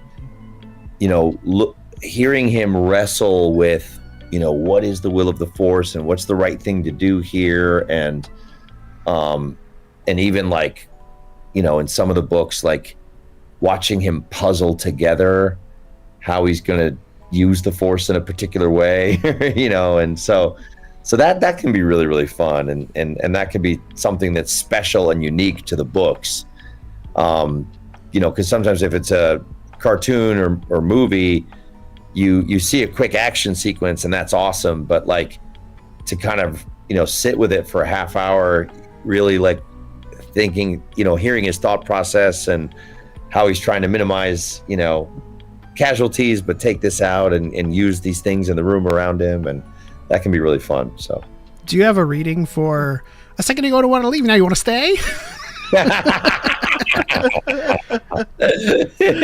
I never tried that one. Yeah. It's pretty good. Just a quick personal favorite of mine of yours is Talon Card. Yeah, that was it was just had that slickness and yeah, just really cool voice. Yeah, but yeah, who's the hardest to do? There was a character in the Thrawn books called the Magus, and the way that Timothy Zahn described them was, I forget the exact wording, but it was very like kind of croaky and screechy, and it was like kind of like almost like a poltergeist type thing, and then like I picked it initially because I was like, oh, that sounds kind of cool, and then like as it went on, I was like, what am I doing to myself? Like, this character talks a lot. Like, this is not a good decision. So, I imagine that hurt. Yeah. There was recently I was doing, there's these characters in the High Republic, and one of them I do is called Skier. Mm-hmm. And we were doing a scene where Skier was being tortured, and Skier is like down here, and he's very raspy. But like him getting like tortured and like attacked by the Nameless, like I was getting so hoarse that I had to cancel my job for the next day. I had a cartoon I was supposed to do the next day, and I couldn't do it because I just totally blew my voice out from like Skier getting killed and tortured, and so. Hey, but on the bright side, we could feel with his I hope so. with his big plant arm and stuff, Yes. That's what we mean by omniscient. I mean, like you're all of the voices whenever you're doing an audiobook, Mm-hmm. And so to kind of like follow up, particularly when you do a Quirmian. Yeah. But how do you go about choosing a voice? Like for example, how did you go about choosing Yariel Poof? There was something about seeing that head on the long neck, and like I don't know if I saw him. Was he ever in animation or anything? I know that like Robot Chicken did something with him, but Robot Chicken did, and I'm trying to remember if he was part of the 2D Tartakovsky. Oh yeah, I don't know if it's your inspiration for that or not. Yeah. I think it was a combination of I needed him to sound really different from everybody. And I think one of the pictures I looked at, he had this like kind of like contemplative, like, grin on him. And I think I just, like I was picturing the head kind of moving around and like, kind of, and like, so I don't know if it was like slightly Muppet influenced or something, but I I think it was just something about that head on that super long neck that was kind of, you know, had that quality to it that maybe like lilting and kind of up and down. So maybe I was trying to go up and down vocally as his head would kind of like look around or something. So sometimes it's like it makes sense in my head, but it doesn't necessarily make sense when I try to describe it. So we love the process. It works though. Yeah. I mean, I think at this point you're kind of at 100% right now. There's no misses with these voices. Like every single book that I you know listen to an audiobook, it's either I love that choice or that's exactly how I thought they would sound. Oh, cool. All right, that's good to hear. Not everyone is in agreement with you, but that's good to hear. we're used to not everybody agreeing. Yeah. The only exception I have, which I still love it, but for a different reason, is and I get the reasoning behind it. You've already kind of explained it, but Captain Wootro. Oh, okay. Has like a Cockney accent, and I know it's to kind of differentiate because we have a bunch of like just you know, women on the ship and stuff, but it always makes me smile. Sorry about that. Yeah. I'm like, no, she was raised in a different household. That's cool. Yeah. Well, that was because it was interesting because like I think when the Thrawn books, the new trilogy came out, I had one idea that kind of I would give a particular kind of sounding voice. I was going to make most of the Chiss kind of sound in line with how I do Arlani, but then as the books went on and they described the different houses, I was like, oh no, like so I was trying to make the houses make sense, and then like you had people like transferring houses and getting, you know, merit born and like almost like adopted. So then I kind of gave up and I was like, all right, this will just be like, you know. They're from a hybrid house, or they're, you know, they started in this house and then were raised in that family, and you know, so it's part of it's canon. It's canon. Yeah.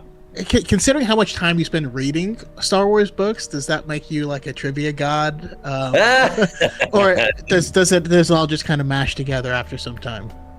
I mean, I'm maybe slightly above average, but like it does kind of mash together after a while, and like I have like horrible recall. Like I knew when I was watching Acolyte, I knew about cortosis from reading the books, but it took me a second to remember the name cortosis. I was like, oh, that's that thing that, you know, like it activates the lightsaber, no way, you know, and like, but then I couldn't remember like a bunch of details about it, or, you know, and so I entered a trivia contest once, but the two guys on my team were not Star Wars fans, so like I kind of was able to hold us for a while, but then I like some people can like tell you the name of the background character in Return of the Jedi in the briefing room, and like that's where it starts to fall apart for me. But I maybe been exposed to some plot lines that not everyone has done if you're only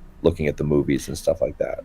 We probably could tell you, just depends on which briefing room. See, I'm not in your category. Like I'm not worthy. Oh, you're definitely worthy. I'm also imagining you going into a trivia contest, getting a question, and having recorded something that hasn't come out yet, but it just enters your mind. Be like, no, that person died, and you're like, no, they didn't, and you're like, never mind. Yep. But just for fun, just a pop quiz, something that from what you've done, do you remember what Skywalkers were called in Chiss? Well, I thought the navigators were the Skywalkers. Is there another name for them? Yes, in the Chiss language. Oh darn, I don't know the Chiss name. It's totally fine. I was just doing this for fun. Oh yeah. What is it though? I forgot. Do you know? Ozelia Sahembo. Oh my gosh. Yeah, there's no way I would have remembered that. I like when I have to say a word like that, it like I get it right on the 6th or 7th try, and then I can't say it again until like they play it back for me, because I'm like, what was that? I'm just a penchant for punishment. On this topic, just a quick question. There is a part of the Thrawn books where you're Anakin trying to learn how to say Thrawn's name. Oh yeah. And it always makes me laugh. What was that? Like in the booth, arguing with yourself and like having to say it correctly and not correctly, but in a good. Yeah. You know? It felt autobiographical because that's like when I'm trying to pronounce the words, and then the director will cut in and be like, "No, it's this," and I'm like, "That's what I said, right?" And he's like, "No, it's this," and like this, and like, so I was like, "Were they recording us during the last one to know how to do?" You know, so I had a lot of personal experience to draw on for that one. So. That's awesome. The Living Force features so many unique voices and characters, particularly from the prequels. Mm-hmm. Who were you most excited to read for? Oh man, the guy. Oh no, I can't believe I'm gonna blow my geek cred on this. The guy with the big ears and the scarred eye. Evan Peel. Thank you. Again, that was a great voice too. And I was like, but I always liked him, and I thought I liked his scenes in the book. I like kind of like how this he's this real tough, grumpy guy, but he's kind of a big softie, and he's working with the kids, and I thought that was really cool. So I like doing him a lot. If it ever helps, whenever I think of him, I hear the song "Even Flow" by who's that? Who's that? That's every time I see him, I'm like Even Peel.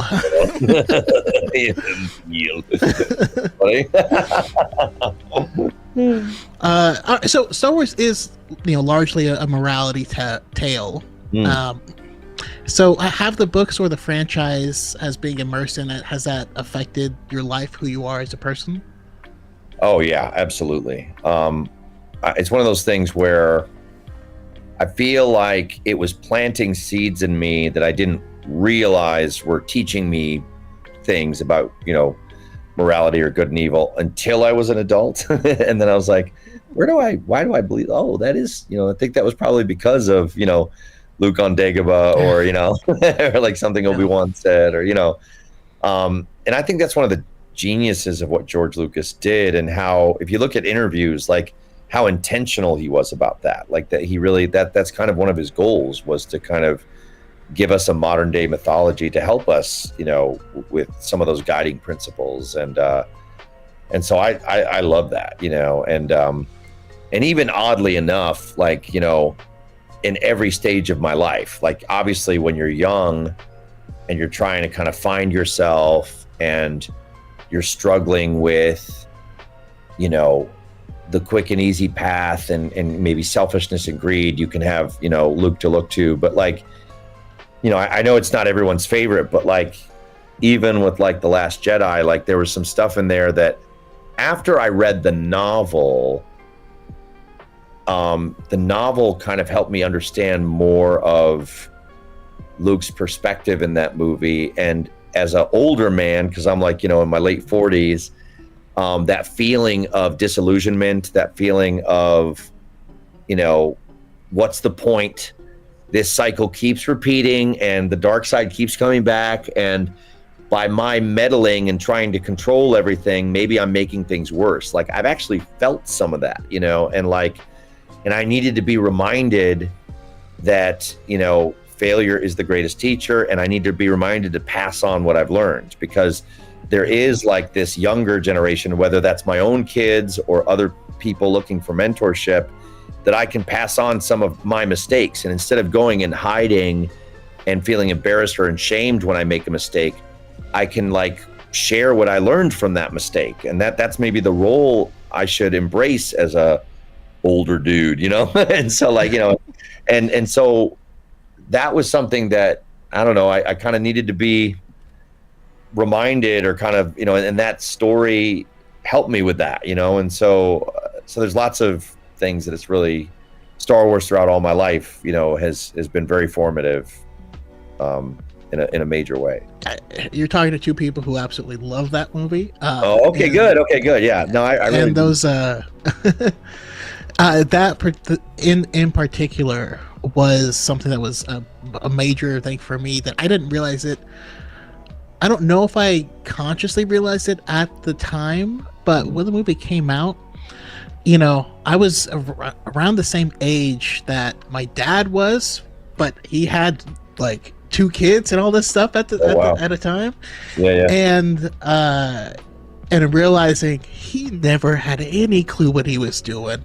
They always seem like they know, you know, Right. and like, yeah, it does speak to that like disillusionment, and yeah, I just love that film so much. Pep, no, there's one that you said for a friend of ours as a quote for her wedding. I remember did? what that one was? No. It's something Element 7 said. Oh. There's a marriage comes with 3 rings, right? The engagement ring, the wedding ring, and suffering. Oh, I need to steal that. That's good. That's a dad joke too, as well. I love it. But speaking of its impact on your life, what's been your favorite project from Star Wars in recent memory? It's okay to say The Acolyte. Oh, you mean yeah. My favorite currently is Ahsoka. Like I knew was it. a big I Star see Wars- some Balin skull coming in. Oh yes, I see it. I see it. I usually only cosplay as the good guys, but Balin is very tempting to me because I can pull off that beard and maybe so. Like Mandalorian and Ahsoka are kind of tied for me, but Ahsoka, like I was Rebels is probably my favorite of the animation projects. I like it even more than Clone Wars.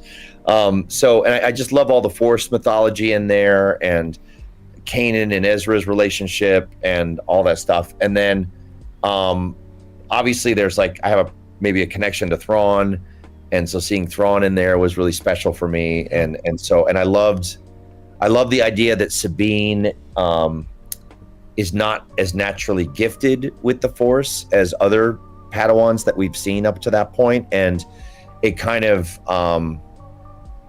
brought it back to the Force surrounds everyone, and everyone can kind of learn from the Force, and you know, talent is a factor, but it's not the only factor, and it's through training. And that's one of the things I loved about the original trilogy was that it felt like if you trained hard enough, you could be connected to the Force, and so I really like that.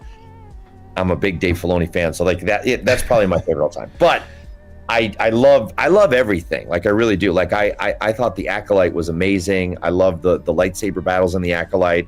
I loved Chimera, and Manny Jacinto was so good in that role. I'm dying to see him come back. I know they're saying it won't happen, but maybe in a movie, or maybe they'll surprise us, in a few years and say, "Oh, we're going to do this instead." But like, I really liked him, and I want to see Plagueis and all that stuff. So I there's a lot, and I loved Soul in Acolyte. I thought he was great, and the idea of the twins, and I thought Amandla did a great job portraying those two sides, and so I love the Acolyte as well. But it's just if I had to pick a favorite, I'm most resonating with Ahsoka right now. Oh, you're in good company. I mean, I kind of separate the two because like I come from a lens of the lore master. The Force lore is what I care about, and so me too. This ranks high on my list. But I also acknowledge Andor and all of those other projects that kind of deal with the ground level rebels and stuff. So that's totally agreed. Yeah, there's just a lot to love about specific, just very specific projects. But kind of speaking of the Acolyte, I'm curious, and this might be putting you on the spot, but if you were to do, have you done Plagueis' voice? And if you did, what would you do? Ooh, yeah, I have not done him yet. I don't know. Like, I mean, my first. Because he's a moon, is that right? Or Mune? Yeah. I say Mune, he says Moon, so both Potatoes, are correct. Sometimes I say Martian, sometimes I say Markion. I know, yeah. I think, I don't know. I kind of want to save it and kill in case I get a chance to do it. But I would probably play with the fact that he has no real nose to speak of. That would probably inspire some ideas. You're gonna make people start thinking of Voldemort. Make it low and gravelly, because that's what the stereotype you want. So But yeah, so yeah, he'd be interesting to mess around with. So Okay, yeah. Because one way I wouldn't mind it coming back is in a novel form, and I'd love to hear you with the Plagueis voice. Yeah, or with I want to the Stranger's hear voice. because Denny Davis did the original one, I think, and I was gonna go back and listen to it in preparation for season 2, but since that's not happening, I'll find a time to listen to it by itself. But I've heard it's very good, so I'm curious to see how he did it. So if you were inside of the Star Wars universe, what do you think you would be? What path do you think you would take? You'd be like a smuggler, bounty hunter, reporter? no, I'd be a Jedi. Yeah. I'm trying to move my cup in my door as is now, so when I'm not. So. Yeah, I'd be a hollow novel voice artist. Oh, yeah, like that would be cool. I for fun made up a High Republic because I'm in like the Rebel Legion and I'm in Saber Guild and stuff like that. And just for fun, I was looking at the concept art for characters, and so I made a fake bio for a High Republic type character. And I think in that one, I did say that in the way that like in the High Republic novels, all the Jedi view the Force in different ways. So I made for my character that he views the Force as a story, and like like the Force is like the narrator, and then kind of use different parallels like that. I thought it was kind of cool. So that's cool. I like that. Yeah. Speaking of creating backgrounds for these characters, if you were greenlit to produce and star in your own Star Wars, oh man! So write, produce, direct, star. Right. Be Eddie Murphy, for example, in your own Star Wars. What would it be I'm already about? tired. Oh man, I don't know. Like I'm kind of fascinated with the idea that during the rise of the Empire,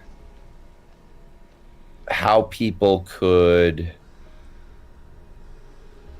either forget about or dismiss the idea of the Jedi as being either not true. Like when you hear like Han saying like, I don't believe there's some, cosmic force that dictates, like all that stuff. It's like when we see like in the prequels and when we read in the High Republic, like there's Jedi everywhere and there's, it's like fascinating to me. Well, what could happen in a generation that would allow for there to be people in the galaxy that could dismiss that so easily?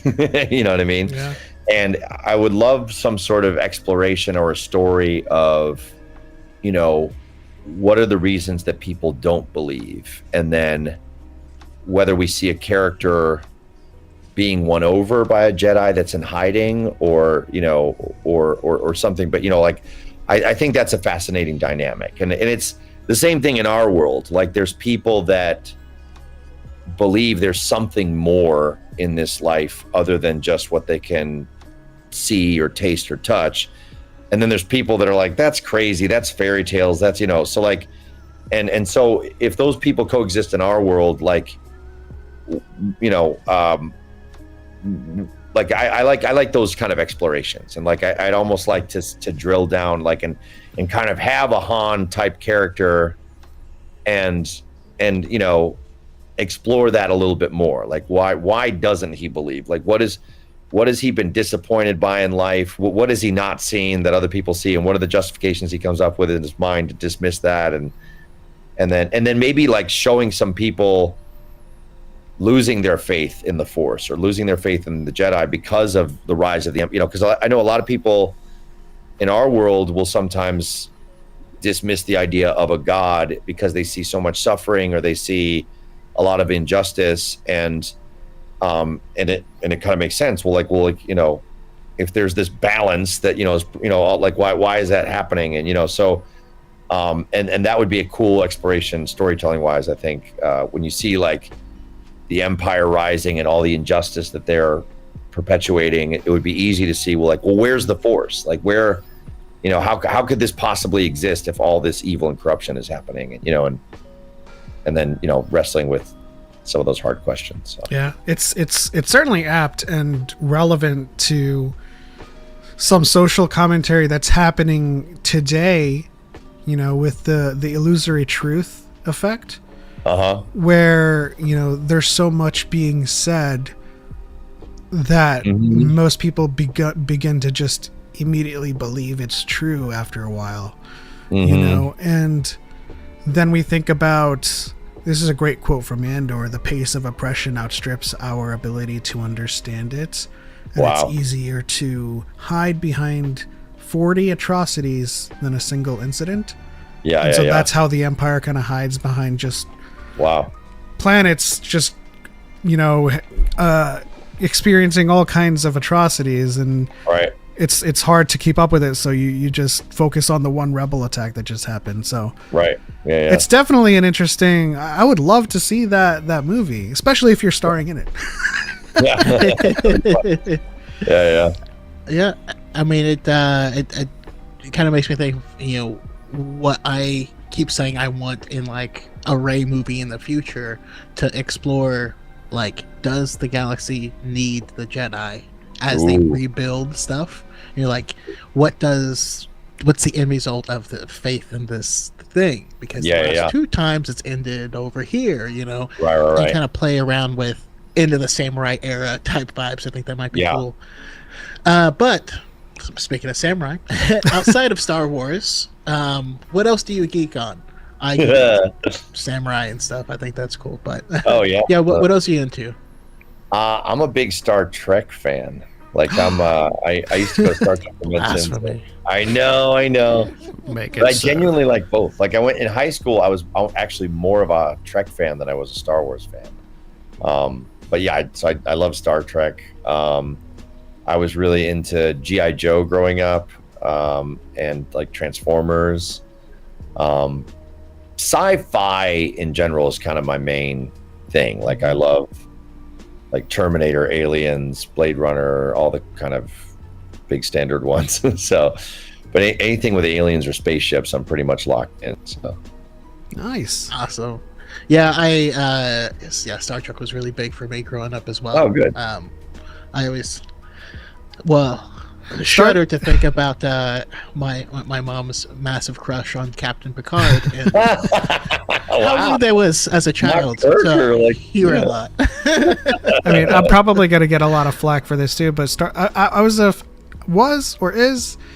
I became a fan of Star Trek in lieu of Star Wars that wasn't there, you know. So like after the prequels came out, like there was no activity, like there was just the EU, and so obviously there was the books, and I read the books, but like you're looking for that television movie experience, and then you're getting this Star Trek stuff, and you're like, well, get into that one. Well, I gotta ask: because I know you do more than just Star Wars. Is there any projects in the works? Anything you can want to talk about or let us know? I'm kind of telling people about it just because I think it's pretty cool. But there's this show I did called Hero Inside, and it's on Roku. If you have any Roku TVs, we do. It's kind of like a CGI comic book geeks that like are able to summon comic book heroes out of comic books, and I play a bunch of characters on that show, and it's just animated really well, and it's kind of funny, and some cool action adventure stuff, and I was kind of hoping more people would discover that one, because I thought it was really well done. So that's something that's kind of cool. It's on Roku. You can maybe find some stuff online too. I'm doing it was a busy summer. We did a lot of audiobooks this summer.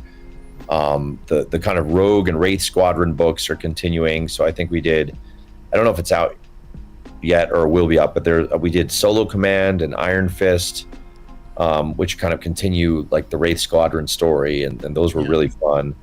And those are great because like they have so many parallels to kind of what we're going through in the world right now. So I don't know if it's just the world is always dealing with these types of things, but like, you know, there was this whole thing about the Krytos virus that was very reminiscent of the coronavirus, even though it was written. Right. I was like, what is going on? Like, did he know? Or, you know, So those are really I'm not great. gonna lie, I laughed hysterically because I mean I read those books a long time ago and was rereading them, and to have Wedge Antilles pull the pilots aside, telling him to respect the pronouns of, Yeah, I was like, what I was is like, this?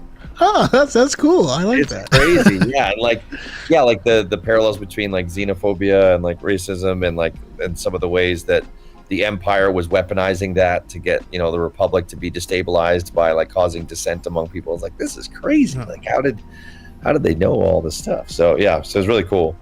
Great books, very 90s. Oh yeah, Very so there's some other things that don't maybe carry over and are a little dated. Absolutely. Well, it was great speaking to you, Mark. I want to thank you for taking the time to join us today and answer some of our more ridiculous questions. If you have anything you would like to plug, anything that you're doing, any cons you're attending in the future, or any projects you're working on, feel free to do so. But yeah.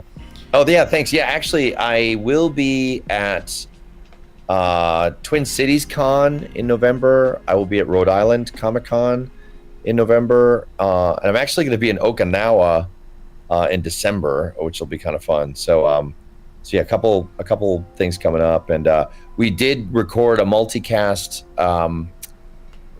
audio drama for High Republic that'll be coming out, I believe, before the end of the year, and that's coming together really, really well. So like any High Breaker?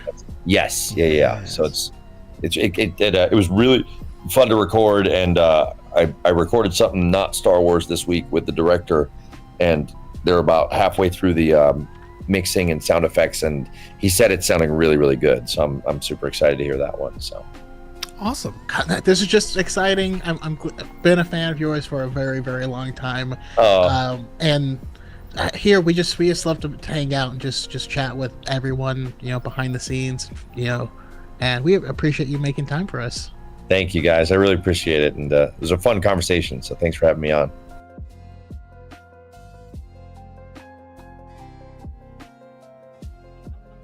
All right, guys, we're back.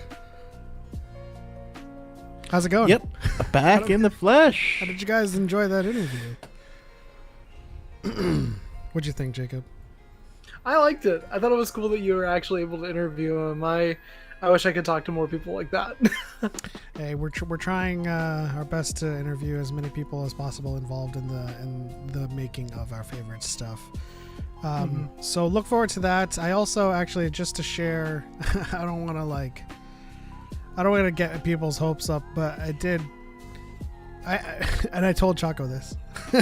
I did get a reply from Mark Hamill's publicist. But that's no way. But only the initial reply. They haven't really communicated anything further than that. But we would love to interview Mark Hamill if you're watching. We would love to see that happen. That would be so cool. And I kind of want to get Daisy on, but that's going to be a little bit more difficult. But we remain hopeful. What's up, guys? We're back. Let's shift to our hot take segment. Oh boy, I was born for this. You were born for this, so you better I'm have ready. some pretty I've got hot so takes. many. You gotta have some takes that register on the Scoville meter. Oh, believe me, I could be here all night. Well, let's go one by one then. All right, cool. So you guys already know that I said y'all. That's the southern me growing up in the South coming out of me. But you guys already know that my top two Star Wars movies are The Rise of Skywalker and The Last Jedi. Normally, when it comes to people, you usually love one and hate the other. And I wish more people realized that you could enjoy both. You're allowed to enjoy both movies if you really want to. But maybe even hotter of a take than that, I think that the Book of Boba Fett is better than every season of The Mandalorian. Yeah, I know. Ooh. I like The Mandalorian. I like it a lot. I'm sorry. I know. I can just tell without words, the reaction just said everything. I know chat's going to go crazy for that one, but I mean, there's something I feel about it that like. So Chad Brooks on TikTok said 3 goats in one place. Let's go. I feel like that's like 2. He's Down a to 2 he's now? a friend of mine. Hey Chad. Where does that register on the Scoville meter, Choco? Is that a No, I think that's da-bomb? pretty spicy. That's pretty Is spicy. that a da-bomb you know? or is that a last dab? So to let's see if I- qualify that, da-bomb is usually the spice level of hot ones where it just sucks, right? Because da-bomb, like if you've ever had it before, and I've had the unfortunate, pleasure of having it, it's just spice. It's just hot, and it doesn't taste like anything. It tastes like garbage. Listen, the one chip challenge, it tasted like chemicals and heat. It tasted like it's not fun. it tasted like spicy pine sol. Yeah. So, As opposed to the last dab, which is like, even though it's still spicy, you still have, there's some flavor, and so like is that take the bomb or is it the last dab? What do we think? I think don't it's the know. last dab. no, I'll give it. I'll say it has some flavor in there because, like, Book of Boba Fett did. It did a few things. I mean, first of all, it gave us Chewbacca, or as I call him, nigga Baka. What's their last name, Choco? Baka nigga. It means so much more if you speak Japanese too. No, it did a lot. Like someone was like, man, I hated it because they made Boba Fett, they made him weak, they made him soft, and then I was like, hold up, episode 1, he climbs his way out of a sarlacc and then beats a big giant 4-armed monster. Like episode 2, like he does a train heist. He runs up in a bar and just beats up a whole bunch of bikers for no reason. He storms Jabba's palace, steals his ship, and then bombs those same bikers. He rides a Rancor. He fights hand to hand with Black Chrysanthemum. When is he weak? I don't. I want to argue that he was made soft and weak in episode 6, way before Book of Boba Fett came out. Like he was literally accidentally hit into the Sarlacc pit. Well, he also gets almost beat up by the guys that corner him in, I believe, episode 1 or 2. Like the guys with like the shields that kind of surround him and Fennec Shan. They get a couple of hits in. I also think that like it kind of shows him at his weakest and most vulnerable whenever he gets to like the Tusken Raiders and stuff. So I don't know. I think that the show has a good balance of that. I feel like I can't attribute weakness to him when he is recovering. That's and fair. when he still has to go into the bacta tank to kind of like keep that up, right? Because he was in a Sarlacc pit and he survived. He that. was. So we're continually having to kind of go into the bacta pod to heal, but also his time with the Tuskens, that was his most weakest. But I feel like that was his most injured rather than weak. Because Yeah. I mean, here's my hot take. I don't conflate emotional vulnerability with weakness. right, that's a distinction we have to make. No, it gave him something underneath the helmet is what I mean. But yeah, he's definitely not unstoppable. But like, So I just want to put this out there too. Oh well, Choco, I'll let you finish. I'm sorry. I'm the king of accidentally interrupting people. I'm so sorry. The picture makes it seem perfectly like he's fine. always ready to go, right? Like he's got it in the I chamber know. already. He's got the lightsaber ready. No, I was just gonna say, like the final episode felt like I was playing with action figures, smash them together and stuff, and for me that was cool. I will say that the biggest issue I have with the show is that who's the bad guy? That would be Cad. Cad Bane was hired I know. I'm by just the kidding. Pikes, I'm but trying like, to make a joke. yeah. Oh, okay, gotcha.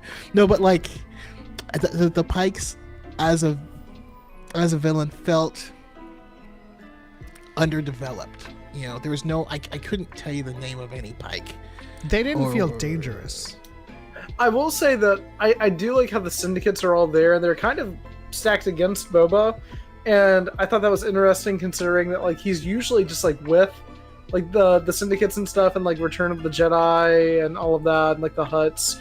So to see all of these kind of like crime syndicates go up against like a former bounty hunter and be so openly rebelling against him taking job, or I guess the Fortuna's place on Tatooine, I thought that was interesting. I think there's enough internal conflict with Boba for me to where it works. But I do want to put this out there as well. A lot of people online, whenever I say like, oh, like Rise of Skywalker and Last Jedi are tied, or I like the Book of Boba Fett more than I like the Mandalorian, a lot of people in my replies are always like, oh, he's just saying these things. He's just saying them to get a reaction. And I promise you, from the bottom of my heart, I am being as genuine as I can be. Like, I wouldn't say it if I didn't mean it, you know? So, Oh, okay. So know, here's the thing about crazy. us and the Dyad community. If let's say we do a movie ranking and yours is wildly different than mine, that makes me want to talk to you. I gotcha. You know what I mean? Like Like that, that. guys. Oh yeah, no, I'm just saying in general. Like that makes Yeah. a conversation so interesting. Like it's so weird to me when because people do rankings. People are like, oh, that ranking's wrong. Like so. Yeah. You guys all just have the same ranking, and then you're like, this is the best. Yeah, it is the best. Yeah, and that's it. That's how That's weird to me. That's how we Yeah. imagine some of the conversations go in the Nugget Kingdom. It's like, hey, how's it going? It's going good. Yeah. Revenge of the Sith still the tops? Yep. All right. Well, good talk. Carry on. It's just like, I was talking to a person one time. I just met them, and I was like, "So, what's your favorite Star Wars movie?" And they were like, "Oh, Revenge of the Sith." And I was like, "Well, why?" And they looked at me and they were like, you don't know. Like, come on, man. And I was like, you know what? Valid. Okay, we're done. We're done here. I get it. I get it. I would have responded like, so, can we talk about it? Like, like, yeah, why? Oh, we did. They liked it for reasons that I liked it too, but I don't know. I really find it interesting to talk to people that have like different opinions. Like my friend, her favorite Star Wars movie is The Phantom Menace. That is my least favorite Star Wars movie. Not saying that I don't love it. I really do, but it's so cool to talk to her about that movie and like what it means to her. Same goes for like Solo. Solo is my friend's favorite Star Wars movie. He's so exponentially based for that, in my opinion. But it's cool to talk to people that have really wild opinions about movies in general and especially Star Wars. It makes it fun. Yeah. Case me and TikTok says, wish I could have convos with you guys. You can. Yeah. We can have convos right now. Yeah, we got Chad Brooks in the TikTok chat that agrees. They're saying The Phantom Menace is the best prequel in their opinion. That's awesome. It's low on my list, but like that's what makes being a fan of Star Wars interesting, right? Is it weird? Oh, I'm sorry. Go for it. I was gonna say, does it make sense if I say that like Revenge of the Sith is the better movie, but I think Attack of the Clones might be my favorite prequel. Like if I had to pick one, I might pick Attack of the Clones, just because the vibes of Attack of the Clones are kind of immaculate. It's a really fun, weird movie in a lot of ways, and I also like the politics in that movie a lot. Like I think it's very haunting and foreboding, but it's also kind of like great commentary in a lot of ways as well. Yeah. So I don't know. I think that if I were on a desert island, I might how pick Attack you of the Clones. qualify or quantify your list, right? I think everybody ranks differently according to different criteria. I mean, Attack of the Clones is still relatively low on my list, but it has some of the my favorite moments, scenes. Like it was the first time I saw Yoda fight, and like that ranks high on my favorite moments in Star Wars, even though the larger part of Attack of the Clones is kind of low ranking. But another Yeah. person across the world can be like, no, I rank movies based on all of my favorite moments. So they can rank, a movie high on the list based solely on memorable moments in that movie. I'm with you. Chad Brooks says you're playing with fire. I don't think I can play Fortnite with you anymore because of Attack of the Clones. Chad's a friend of mine. That's I will. why. I will say this. I have a feeling on my next rewatch, Attack of the Clones is going to be above Revenge of the Sith. I just have a feeling, but I do need to do the rewatch myself. But I've gotten so much more into just the storytelling side of things, and so like you mentioned Yoda fighting. That fight does so much storytelling, for each of the characters, for who they are, where they are at this point in time, and like I'm starting to dislike the fights that don't show story as much. So like I think my fight ranking is going to be very different as well, because I don't care. I care a lot less about the technical difficulty and proficiency of the move set in it, and I'm much more interested in the storytelling, because I don't know why I've been watching a lot of like sword videos and stuff. I'm like, they wouldn't fight like this anyways, so it doesn't matter. The storytelling needs to take precedent.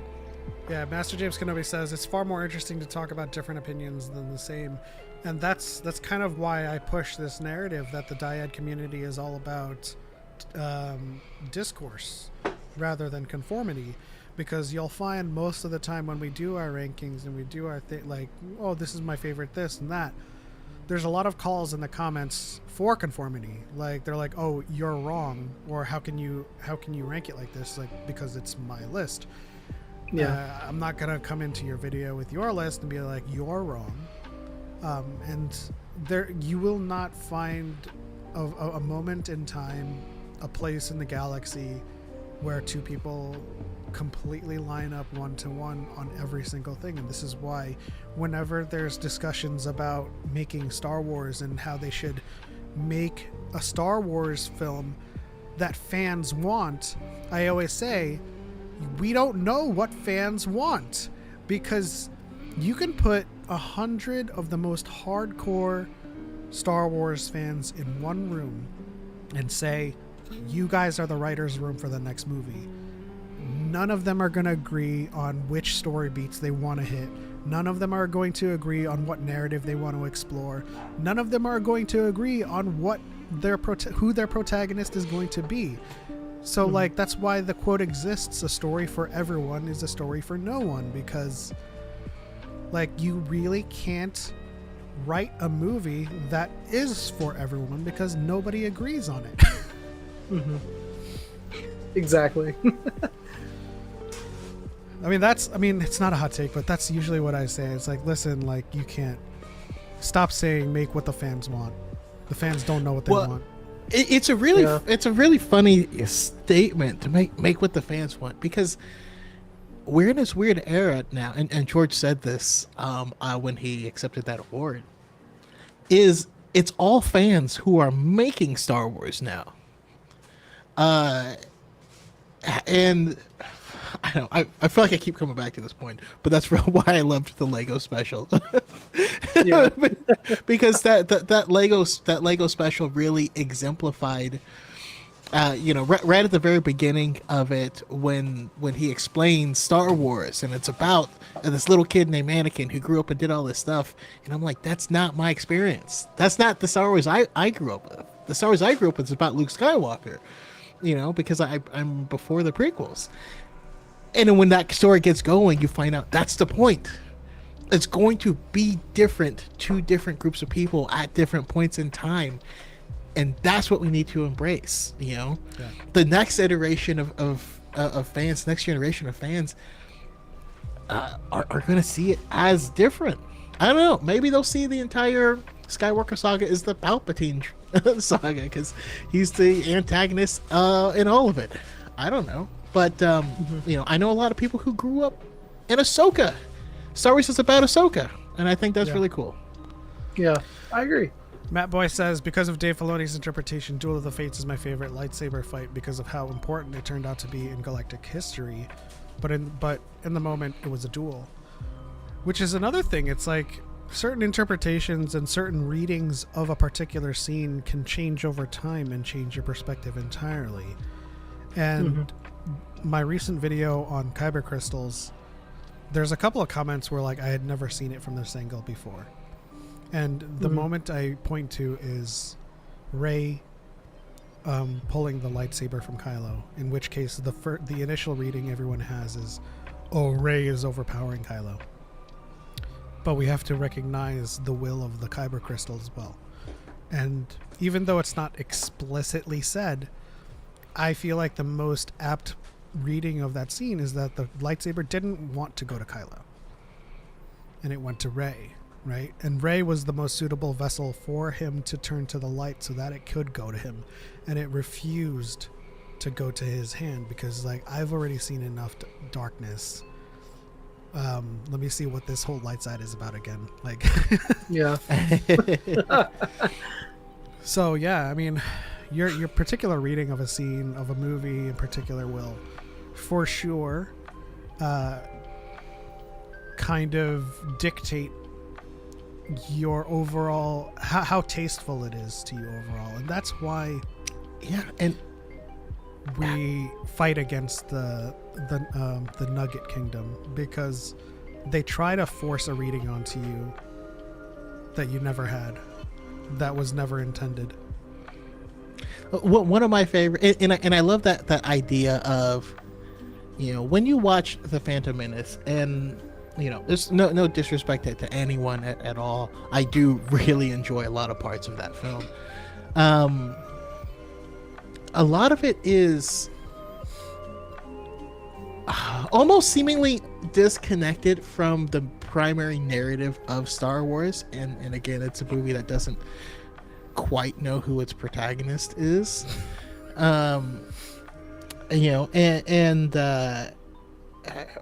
But years later, you can watch Dave Filoni explaining it, and then when you rewatch it, it means something more, so much more than what you thought, which is pretty cool. That's actually how Dave Filoni got his job.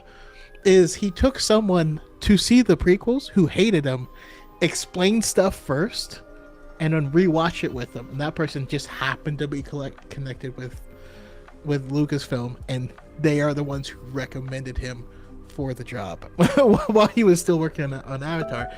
I just think that's a really cool connection. But like one of the recent ones that I really like is from The Acolyte with Indira.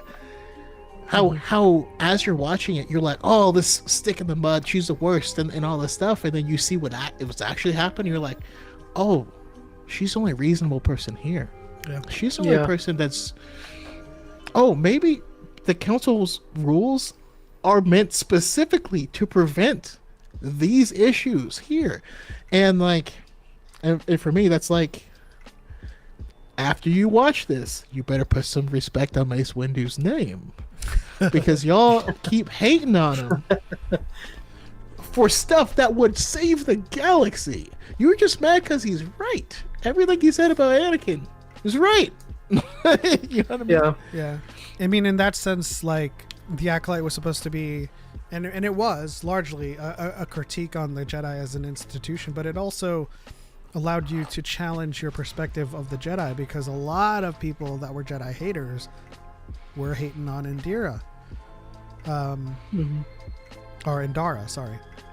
And when it turned out that she was the only one trying not to intervene and not to interfere with the Coven, there were a lot of those people that made videos who were like, I'm so sorry, Indara. So it's like, even though it's right and it's reasonable to critique the Jedi as an institution, you recognize that the mistakes of some individuals should not shape your monolithic view of that one thing, because they're all individuals and they're all flawed. And so when we contrast what happened in the fortress with what Indara was wanting to do, which was like, okay, the council said not to interfere, so let's just stop right now. Then you're kind of like, okay, so they're all Jedi, but they disagree on how to go about things. So already that puts a wrench in the premise that they are all the same and that they should be judged as one entity. But yeah, what is something and I'll ask this for everyone in chat. Also, Jacob, I want to be very respectful of your time. I know it's getting late. No, so you're good. If you need to leave, you need to leave. Just No, let us know. For anyone who's watching, what's something in Star Wars that you heard something, rewatched, and your opinion changed? Or has your opinion ever changed on anything? well, I mean, I've been pretty vocal about how Rogue One has changed over time, but I heard this from, I think my friend retweeted it years ago, back when The Rise of Skywalker had just first come out, because I, much like many people, although I do think that Ben Solo dying might be the best case scenario for his character, in my opinion, I was kind of disappointed that they went that route at the get-go. But I saw a tweet that phrased it like the final act of the last surviving Skywalker is to selflessly give his life to save someone else that embodied the Skywalker legacy more than he ever could, because he had made so many mistakes, and he was like, you know what, this person can move my family's legacy forward.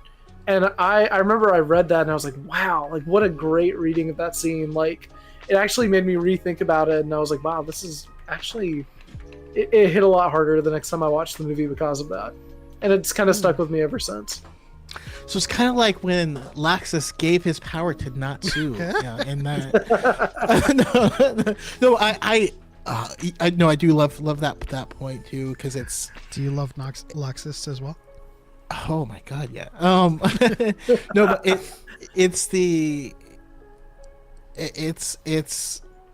I will finish what you started, and it's someone he loves. It's him saving someone that he loves. It's quite literally finishing something that Anakin started that he never was able to. Yeah, I guess.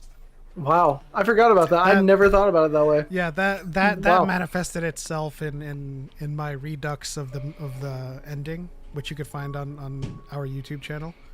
It's called The Rise of Skywalker Alternate Ending. And it's basically I superimposed Anakin in there, but his main message was finish what I started, and he's talking to a Ben who is holding a dead loved one, and so he's like, finish what I started, save the person you love because I couldn't, and so he saves her. That and one other thing that changed my perspective. Not necessarily from something that I heard, but something that I gleaned after a couple of years. That changed my perspective on the sequel trilogy entirely. That I hadn't. It's a view that I hadn't had in my initial watching of the trilogy. No. Is. I came to the realization when I was reading Master and Apprentice again, and I was looking at and I was re-examining all of the prophecies. That's when I made a video, and Choco probably knows when I made this video, but that's when I made a video that the whole saga is so much more than poetry. It rhymes. It is a cycle, because the prequels is the story of a Palpatine turning a Skywalker. the prequels, right? The originals is Skywalker redeeming the Skywalker, and the sequels is a Skywalker turning a Palpatine. Wow. So like from start to finish, it is the dark side winning over a light side family. And it ends with the light side family turning someone of the dark side family. Even though she's not Rey Palpatine, but she comes from that lineage, it's just the ultimate slap in the face to Palpatine to be like, no, we're going to take your granddaughter and bring her over to the Skywalkers. Yeah. Chad Brooks says, I used to implicitly enjoy Anakin's redemption in Return of the Jedi, but as an adult, I vehemently dislike it. Which is a change. This is fair. For me, one of the things that I disliked, and it's funny because this is something from when I was growing up. When I was younger, my favorite Star Wars film was Return of the Jedi. And I watched it over and over and over again. And honestly, it, to me, is the most Star Wars of Star Wars because of the whole, 3 separate plots, and then they all get hung up, and then then one busts through, then the other, then the third. And like that kind of thing. And it happens in the books and stuff a lot. And it's like a staple nowadays. Yeah. But to me, that's kind of what makes Star Wars. But one of the things that always bothered me was the original trilogy, and especially like Palpatine's demise always felt weak. It always felt like he was a turtle that you just turn over on its back and it can't do anything. You know what I mean? Like I just felt like the most powerful this dude, if you just pick him up and toss him, he just dies. Maybe I was alone in this. Somehow return. So his and that's the thing. I did have the same reading of it too as an adult. I was like, dang, you really did just throw him. Yeah. I just always thought it was strange. You're so powerful. You don't have a lightsaber. You can't jump around or anything. He just picks you up and tosses you. That's weird. But I was cool with it. Whatever. I still love Star Wars. It's wacky. It's campy. It doesn't matter. And then as all of this stuff builds, it's actually made more egregious when you come from the prequels as well, and you're used to Palpatine jumping all over the place. Yeah. I didn't think about that, but that would be weird. Like, I can't do anything. See, I just loved him as like a manifestation of evil, Yeah. Like less than like the evil powerful like he is, but I like him almost more whenever he's like, because like you just feel that guy is evil in like Return of the Jedi. From the minute he steps off of the transport, you're like, okay, this guy, he's up to no good, Yeah. So I don't know. Well, I mean, now that we have the Clone Wars and all this stuff, and now it makes sense. Like this guy who is the tip of the spear of a 1,000-year plot to take down the Jedi, the guy that has contingencies for everything, the guy that contracted the clones, who every Sith Lord is trying to find a way to stay alive or to come back, and to find out, oh yeah, no, that's exactly what he did, and you're like, oh, that makes so much to me it makes way more sense that you were able to casually throw him off because he has more plans, it makes sense to me. I wanna propose a prompt for everyone in the chat as well as Jacob.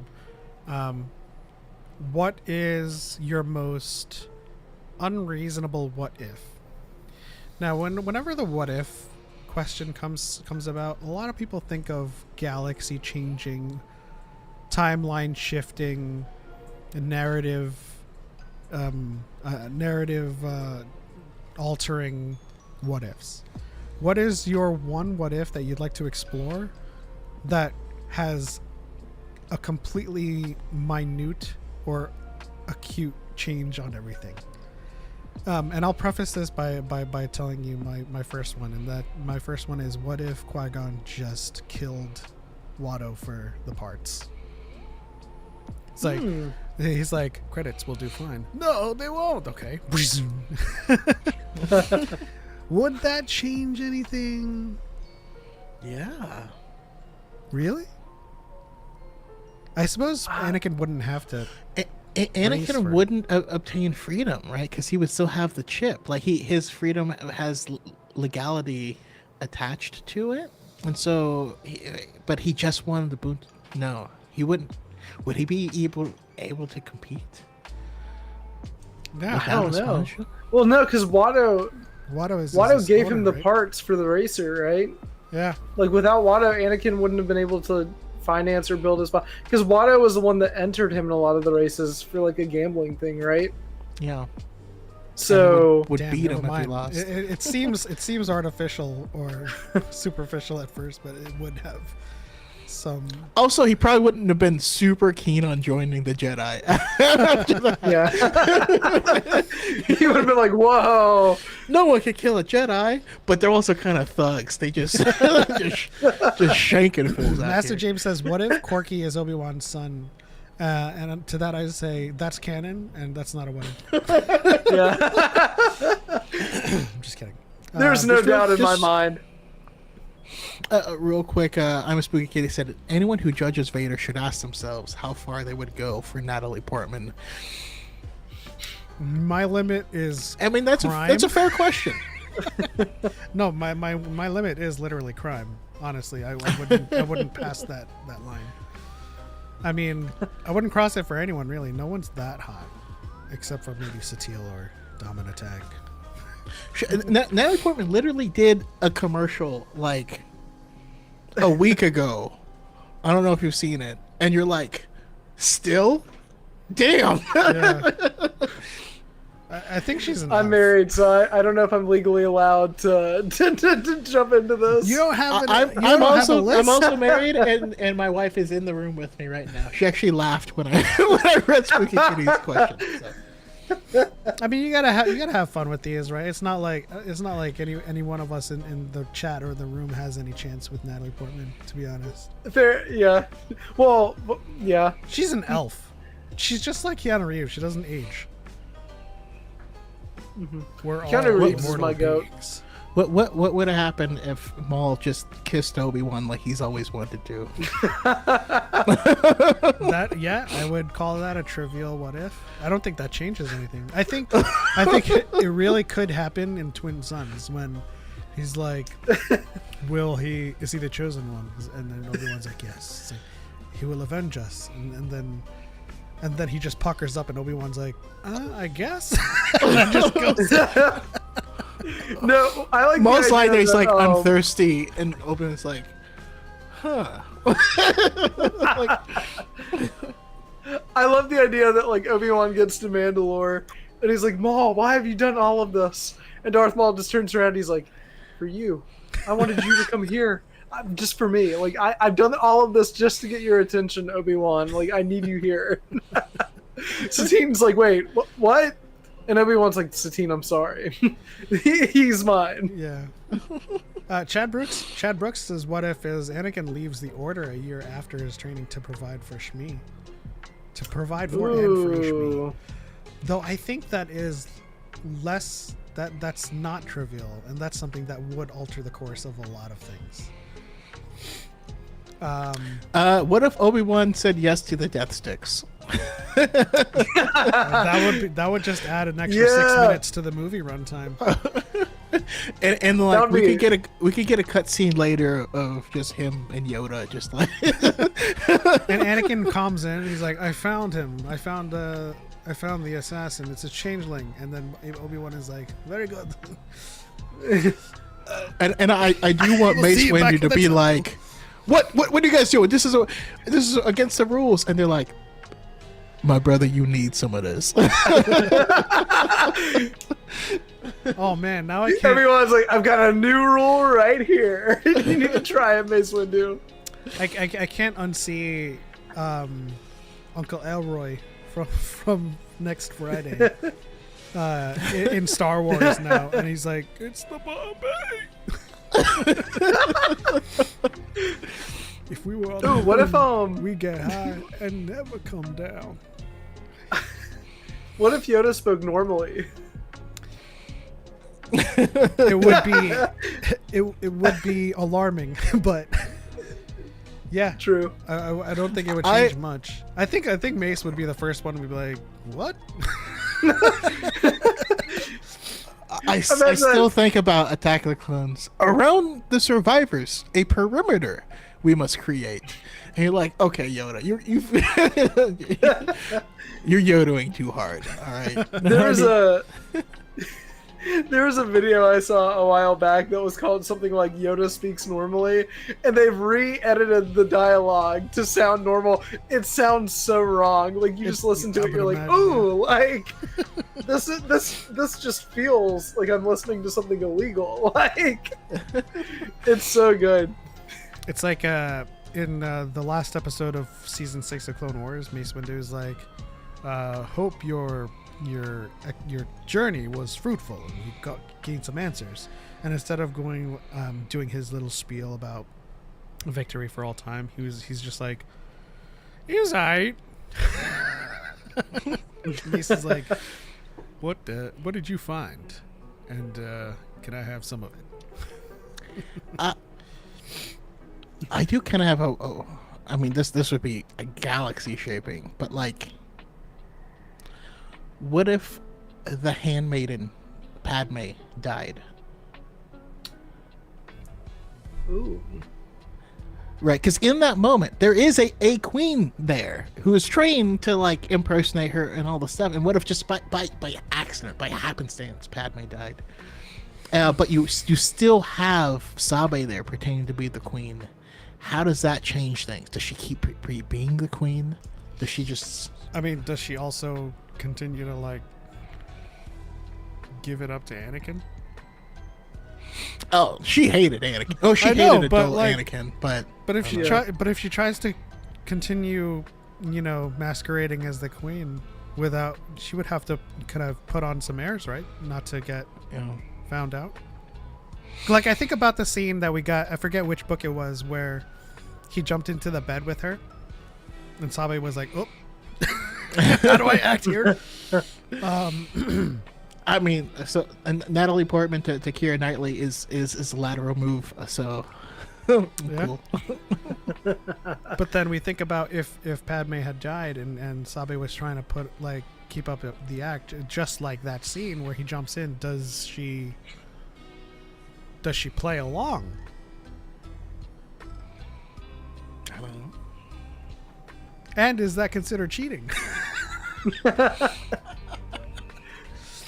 These are the types of questions that define. Padme comes back as a Force ghost and like, did you just? Chad Brooks says, "What if Mace told Anakin to take a seat, and he still stood there?" He'd probably put the Jedi Council chambers on lockdown until he sat down. Coach Carter joke. Sorry. I mean, yeah, that's how you get the black hand. That's a backhand for black people. What if Luke was allowed to get those power converters? What was he using for anyway? That's the real question. Maybe the speeder, or maybe the T-16. Oh, that's true. I want to see one of those in live. Have we seen a T-16 in live action yet? I can't remember. No. I would love to see one. I had a Lego set of one whenever I was a kid, and it was always one of my favorite ones that I had. But I feel like we've seen them just flying in the background because they're just normal crop dusters.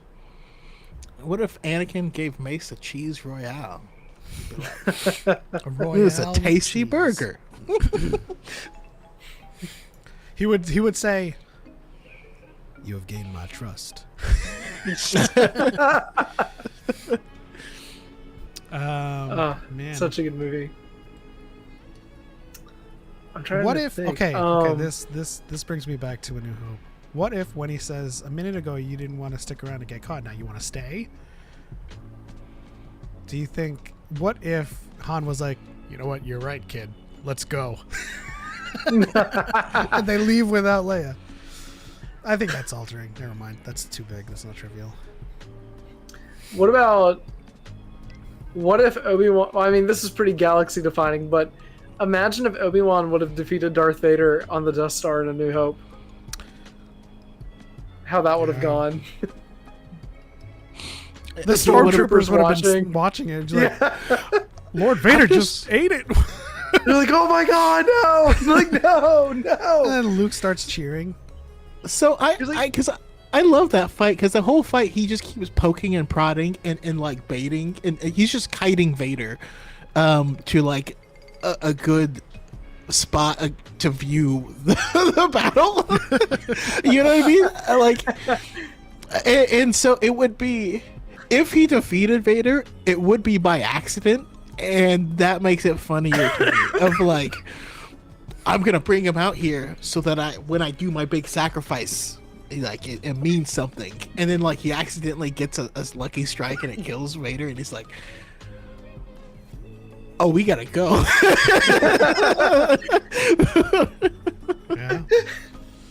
Yeah. What if Luke's first love interest wasn't his sister? Oh. Yeah. I mean, we'd stop having nightmares. Yeah. True. I had a friend complain to me about the women who kiss at the end of Rise of Skywalker.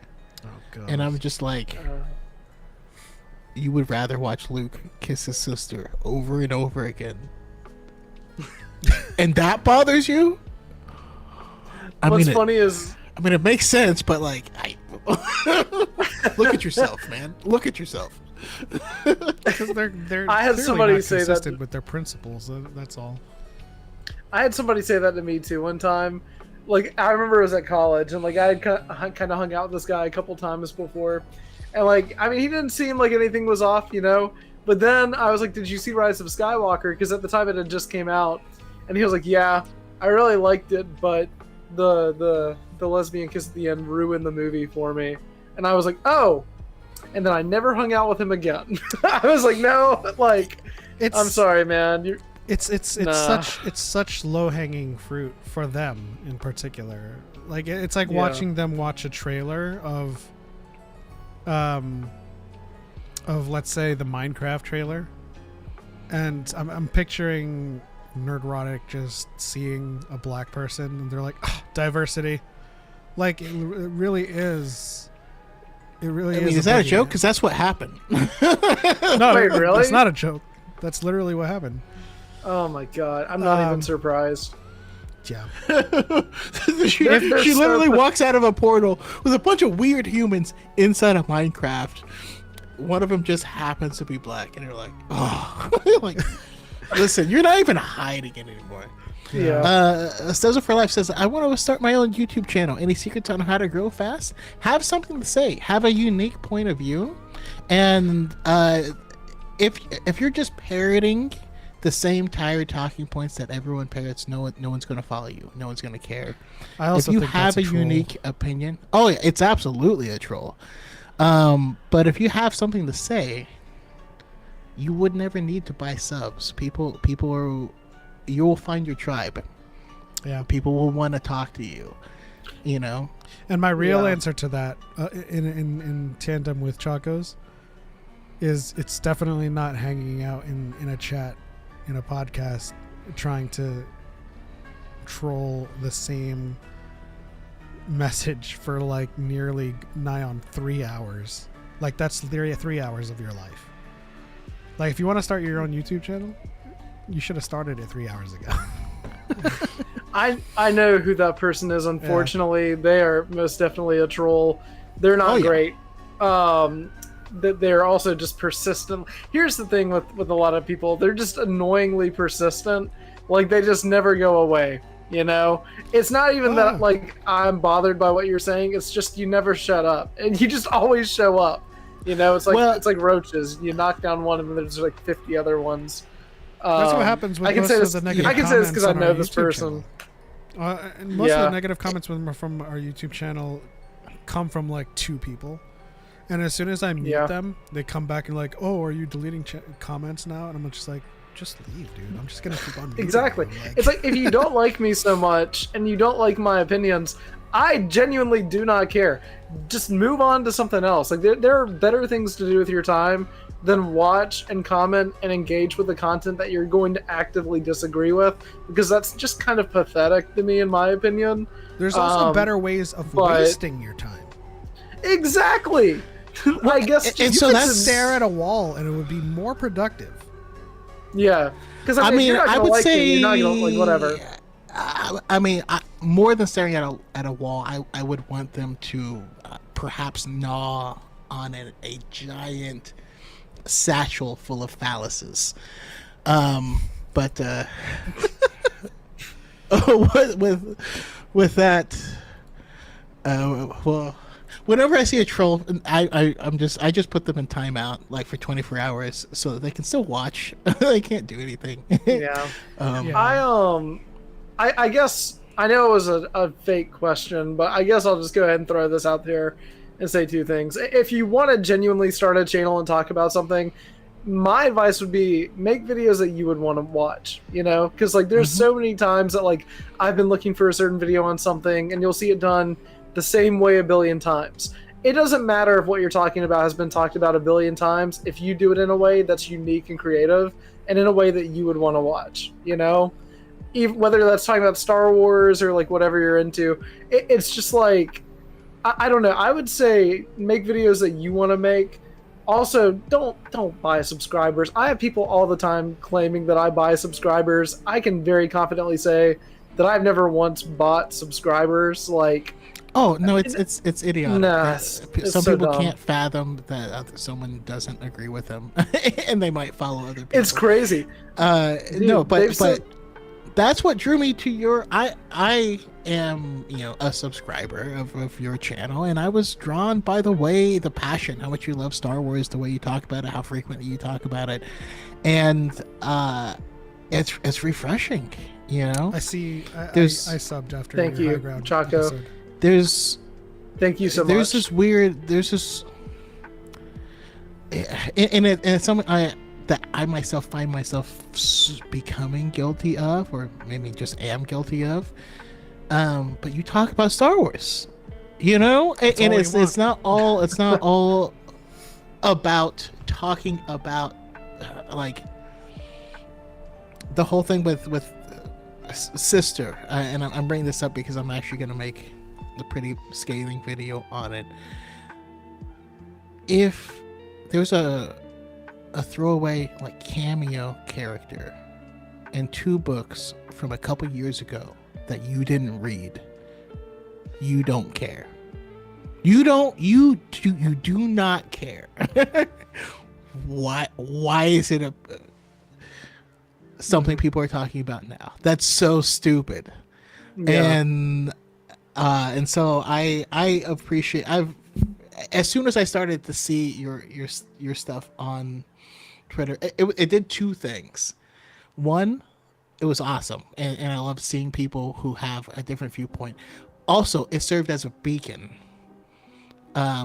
for like-minded individuals who are open for discussion and who enjoy people with different opinions and who love Star Wars. And you don't have to love everything, but you still love it. And if you love something, you're gonna care for it, right? And 2, amazing block list. Oh man, I've saved. Honestly, I feel like I've saved myself a lot of hassle by scrolling through your Twitter and being block. I'm glad that I just helped don't out. ever have to worry. Those people don't even know I exist. It's amazing. I love it. Oh, dude, I've said this a couple of times, but I'll say it here too. I famously just don't read my replies. The reason I don't have a lot of replies, unless it's to, like, a friend or like you or like someone that I know, you know, not saying that we're not friends, Choco, but like it's one of those things. Don't make me like, pull up my lightsaber on you. I mean, whoa. The picture. I'm already intimidated by the picture. You know? And it's a red lightsaber got too. it to his head. But no, I famously just don't read my replies because I know that there's gonna be people like that, and the thing with haters and negativity and stuff is it's always going to be there. You know, I wish more people would realize that I genuinely do not care if you disagree with me or not. You know, if you don't agree with my opinion, I am someone that genuinely loves most, if not everything Star Wars. It takes a lot for me to really, just to be honest, it takes a lot for me to really dislike something Star Wars. And I wish that more people would realize that if you don't agree with me, that's totally fine. I don't care. I totally can respect your opinion, but unfortunately, most people just don't. So I don't read my replies because I kind of just tweet stuff or schedule a tweet and then go on with my day because I have other stuff to do. And then like I'll open up Twitter and have like 500 replies that are like, "Hey, you suck, by the way."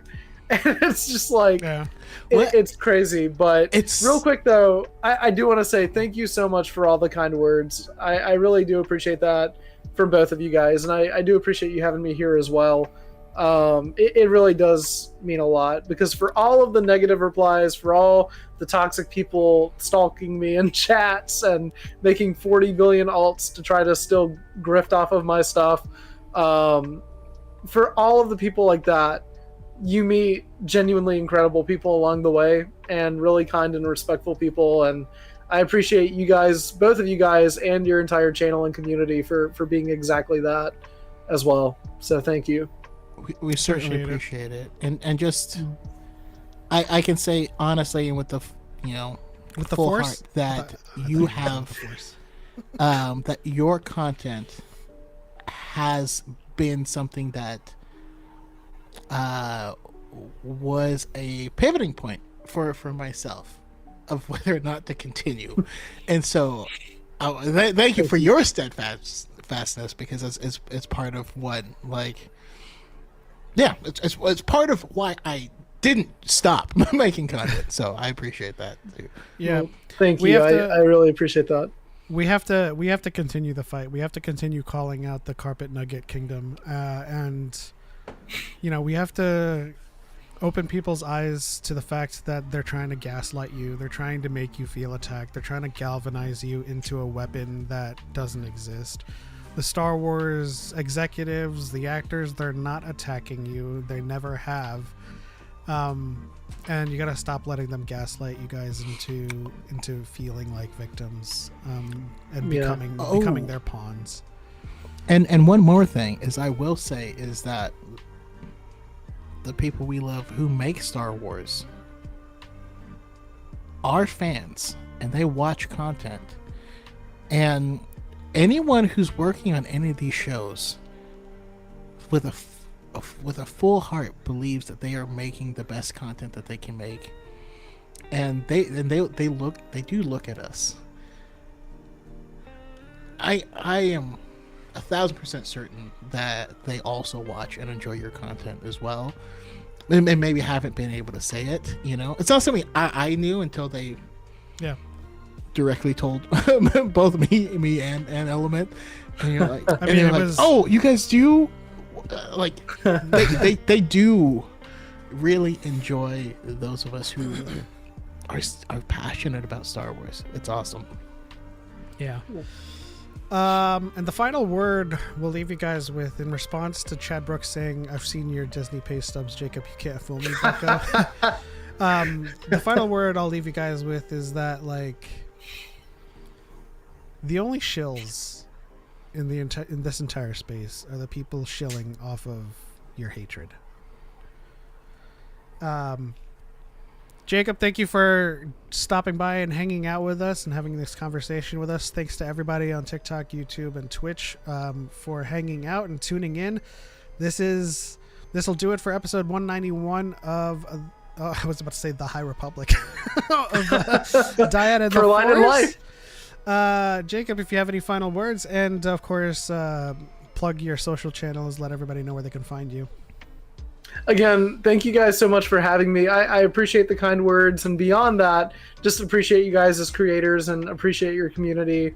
I genuinely can't express that enough. Beyond that, it's just been really fun talking with you guys about Star Wars. It's great to meet other people that actually want to talk about Star Wars, as always. But I thought it was awesome as soon as I hopped in. I was kind of taken aback because I was like, oh no, like they're reading like the hate comments out loud. But I love how you guys kind of just owned it, and you were like, you know what, let's make fun of them as we go along. Yeah, we either roast them or genuinely engage with them, because sometimes we can find people who are like trying to be edgy, but if we can reach them, we reach them. But I genuinely appreciate you guys so much, and thank you for having me on and talking about Star Wars. To everyone in the chat, thank you so much as well. As for where you can find me on Twitter at JTimSuggs. You can also find me on TikTok at LightspeedSkipping, and on YouTube, if you type in Lightspeed, it may or may not pop up, but if you type in LightspeedJacob or LightspeedSkipper, it should pop up as well. I also just made an Instagram. I don't know, it doesn't have many followers right now, but it's pretty much the same thing, just at LightspeedSkipping. And anything Lightspeed, basically, you can find me there. Gotcha. Choco, any final thoughts? Before final thoughts, I have to ask, is there a specific reason for Lightspeed? So I looked online and I was like, oh man, that would be so cool for like a Star Wars channel, because I had a Star Wars channel in high school called like Frame by Frame, where I would just talk about movies, and then I had one that was my name, and then I was like, you know what, I want to make one about Star Wars. And Lightspeed just kind of popped in my head, and I was like, that would be so cool to have a channel called Lightspeed, and I could introduce every video with like Punch It. And I was fully convinced, Choco, that it was already taken. I was like, that's so cheesy to work. But I was so convinced that name was taken, and I was so surprised that there wasn't like a big Star Wars YouTuber with that name already. So I was like, I'm gonna take that name. So it's just kind of something that popped in my head, I guess. I love it. Listen. My name has been Darth Chocolate on a lot of things for a long time, and it was taken on TikTok, and that's what took off. So I'm Darth Choco. Nice. So yeah, it happens. But yeah, no, my final thoughts are just keep loving Star Wars. Keep talking Star Wars. We love anyone who's in the chat or whatnot. You know, we like to talk to people. We don't care how many followers anyone has. We want to talk to Star Wars fans about Star Wars because it's fun.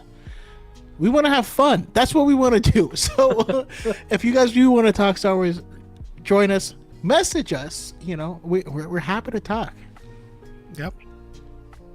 With that said, another final word, building off of what Jacob said about content creation, even if you can't find an interesting and creative way to talk about a topic, your voice alone is unique.